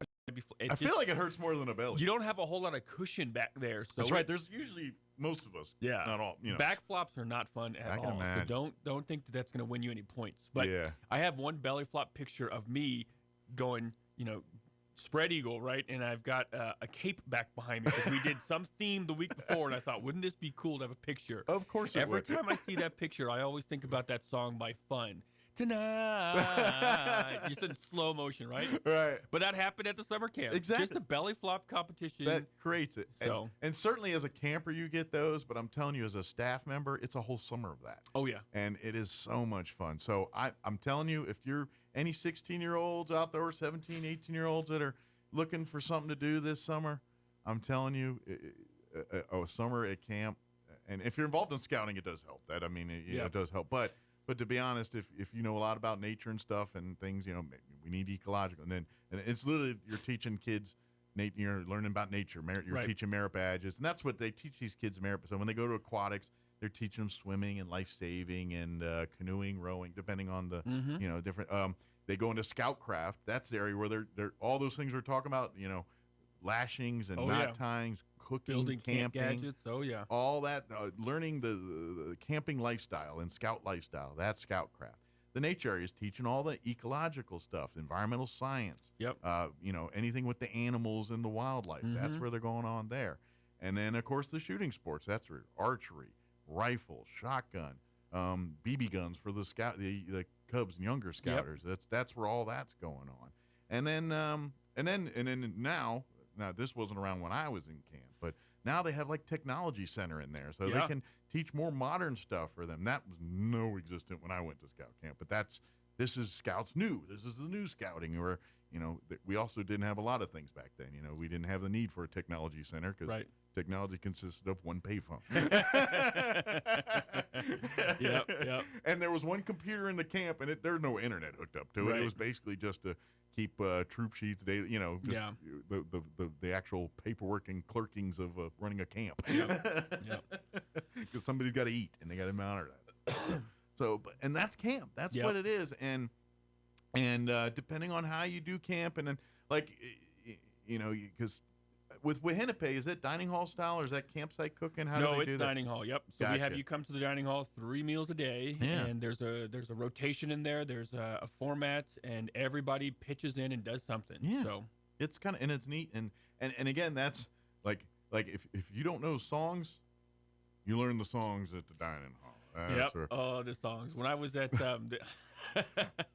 when I went to my Philmont experience, and so that was my first summer camp of the year, and then I went to another one the day afterwards. I had time for a load of laundry and to get on a train, and I was out to Arizona. But I went to Philmont, and our troop did this at our summer camp, was we mooed every time that we got milk from the milk machine. Ah, nice. Paying respects and homage to the cow that, right? Yeah. And so just a little quirkiness, and so we had our summer camp at Gorham Scout Ranch up north. Every time someone mooed, the whole camp mooed. They started to moo. I brought that back as a camp director, and so the kids, every time I went to the milk machine, they would start saying, "Oh, Patrick's going up there. Get ready. What kind of mooing he's going to do?" So they started to moo before me. But back to Philmont. When I did that at Philmont, it was a huge dining hall because they have hundreds and hundreds of campers coming in, pit stopping, going to the trail. Yep. And me and my my camp buddy from my troop, we had the dining hall hearing us move from the other side, and they were like, "What in the world? What are you doing in here?" Yeah. So that would have, that would have been a bucket list thing to work at Philmont for a summer. Yeah, that would be fun because that's the scout camp of all scout camps. That's high adventure, which you're not going to be ready for at 8. But when your kid gets about 14, 15, 16, they're going to be ready to tackle Philmont here. So, which, and this is again another part that I don't think folks here in town realize, or anyone in New Mexico, most people. You have Scouting America's premier high adventure camp right in New Mexico. Yep. There are other high adventure camps, and they're good camps. They ain't Philmont. Right. Philmont is the 1 seed. It is the granddaddy of scout camps. It is, which it's a cool history with the Phillips 66 family, and they're donating the land and all that. Right. Villa Fulmonte, which you can go tour out there and all that. It's a really cool story. But it is sacred land for scouting, and in Cimarron, New Mexico area. And it's been, I don't know how long they've had it, but I see that they had their 50th anniversary when I went. So what they're about, they've got to be close to 75. I think they had their 75 some years ago, a few years ago, yeah. But I went to Philmont, their 50th anniversary. Oh, that's wonderful. And so Yeah. my Philmont patch is the 50th. Yeah. And by the way, it's really hard to get a replacement Philmont patch. It's legit hard. Yeah. Do you have your Philmont crew picture? You know, I don't.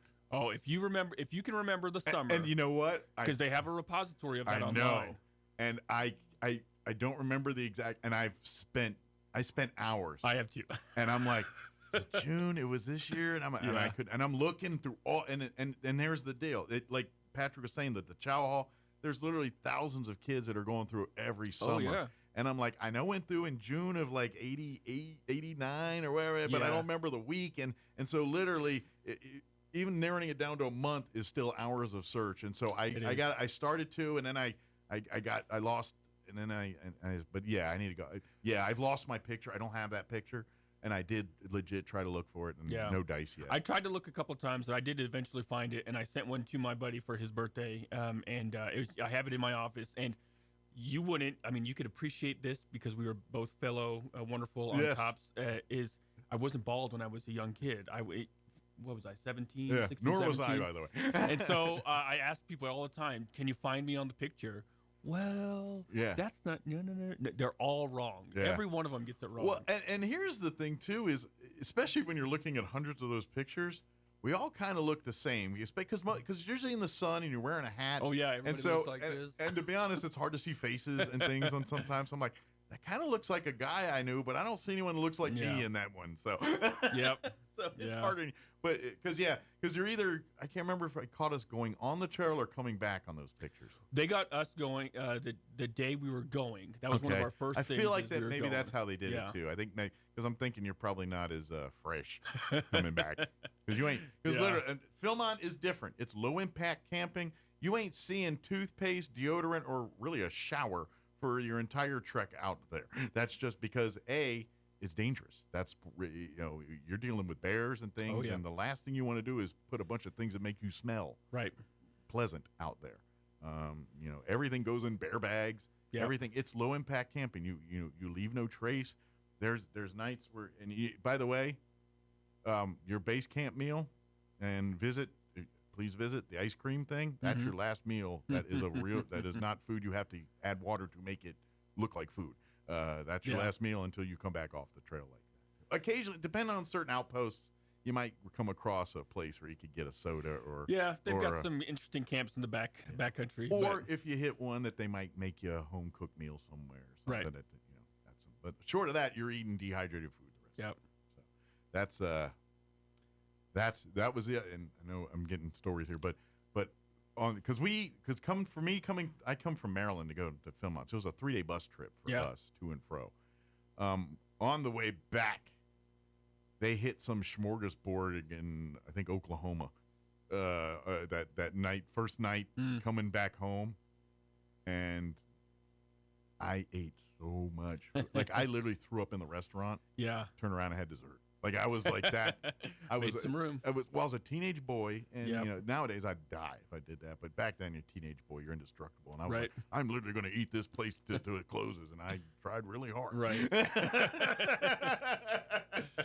But that's scouting. So I know I got way off track here. No, that's fine. But the big thing is this Saturday, come on out, Mommy and Me Day here with Scouting America. It's going to be here on the Chavez County Courthouse lawn. Yep.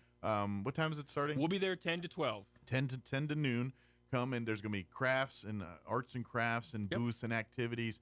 It's really geared for a Mother's Day thing where mom can come with her children. They can work on some projects, do some things. Maybe the kids can make mom some sweet Mother's Day mementos and stuff that she's going to hold over you 30 years from now and say, remember you made me this? That thing. Those kind of things. Creating those memories and creating those moments. It's completely free. Yep.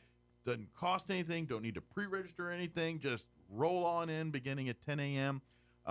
If you would like more information about scouting and all the programmings that and different levels and different things that we were just Patrick and I are kind of reminiscent over our own personal careers, there'll be plenty of people that can help you navigate that. But please don't feel obligated. Don't feel like, oh, this is just going to be a propaganda event for scouting. Well, yes, it is, but it's not forceful. It's not in your face.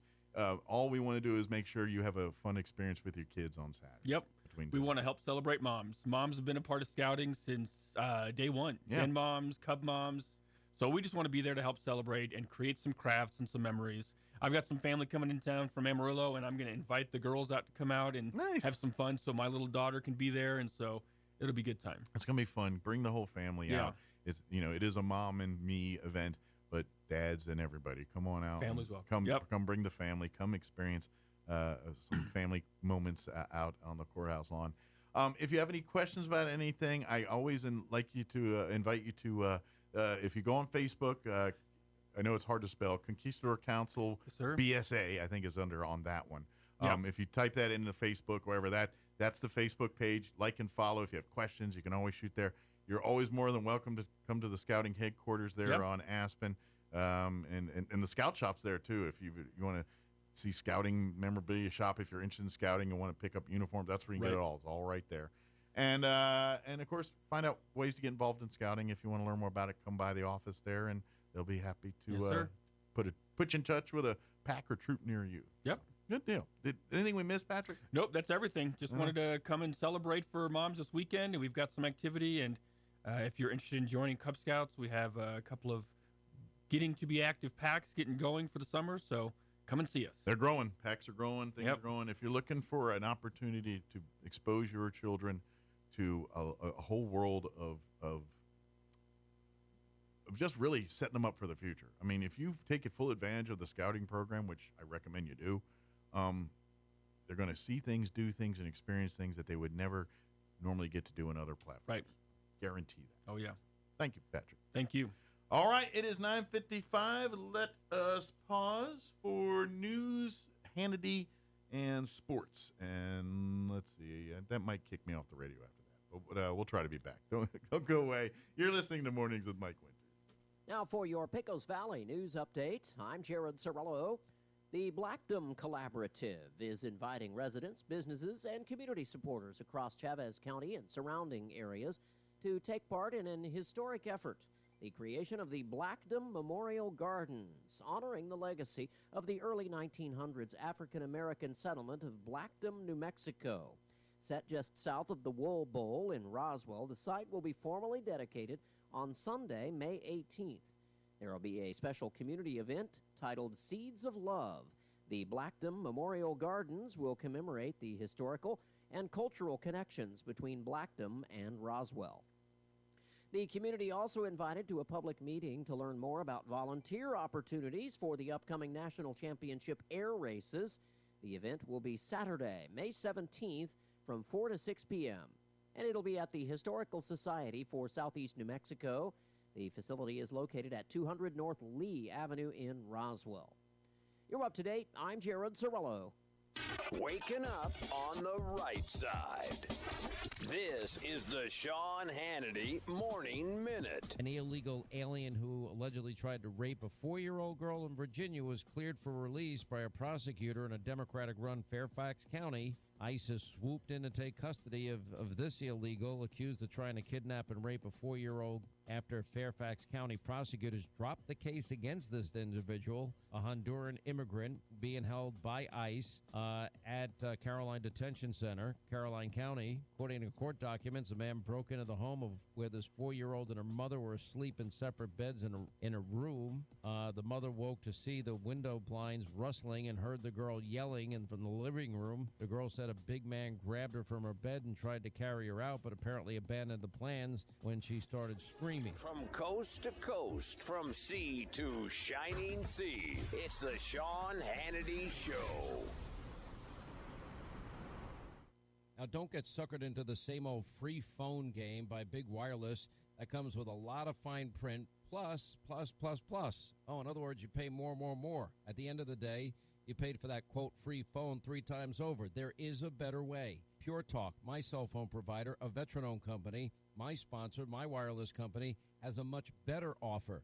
A free phone with a qualifying plan for just $35 a month, and you get a brand new Samsung Galaxy A26. Just make the switch to Pure Talk for $35 a month. You get unlimited talk, unlimited text, 15 gigs of data with mobile hotspot and roaming, all on America's most dependable 5G network. Just dial pound 250, say the keyword save now, and Pure Talk's U.S. customer service team will help you make the switch in as little as 10 minutes. Again, pound 250, keyword save now. Get your free Samsung Galaxy with a qualifying plan when you switch to Pure Talk. Wireless by Americans for Americans. Bill Cunningham is now in Roswell on 106.5 FM, KEND Roswell. And it's closing in on 10 o'clock. That's going to do it for us. Have an amazing day. We'll talk to you bright and early tomorrow.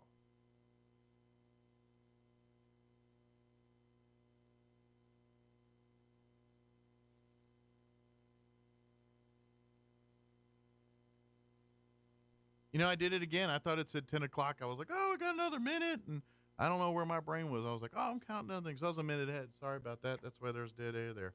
Hey, don't forget, if you missed any part of the show, like I did, go to ksvptv.com and you catch it all there. I literally did that thing that I do once every millennia. And I had a whole minute left, and I thought it was a minute. And I was like, why is there nothing playing? Yeah. Hello? Yeah, I've totally done that once. And that's honestly because of country radio. I'll get used to the 59 being the, yeah. The cue break. That, so I had a minute. So I'm killing a minute here for now. Now it's down to 10 seconds. So, there you go. All right, we're going to go. Thank you so much for tuning in and being a part of this. We'll see you all tomorrow. You're just on 106.5 Roswell Talk FM, KEND, Roswell, New Mexico. Breaking news.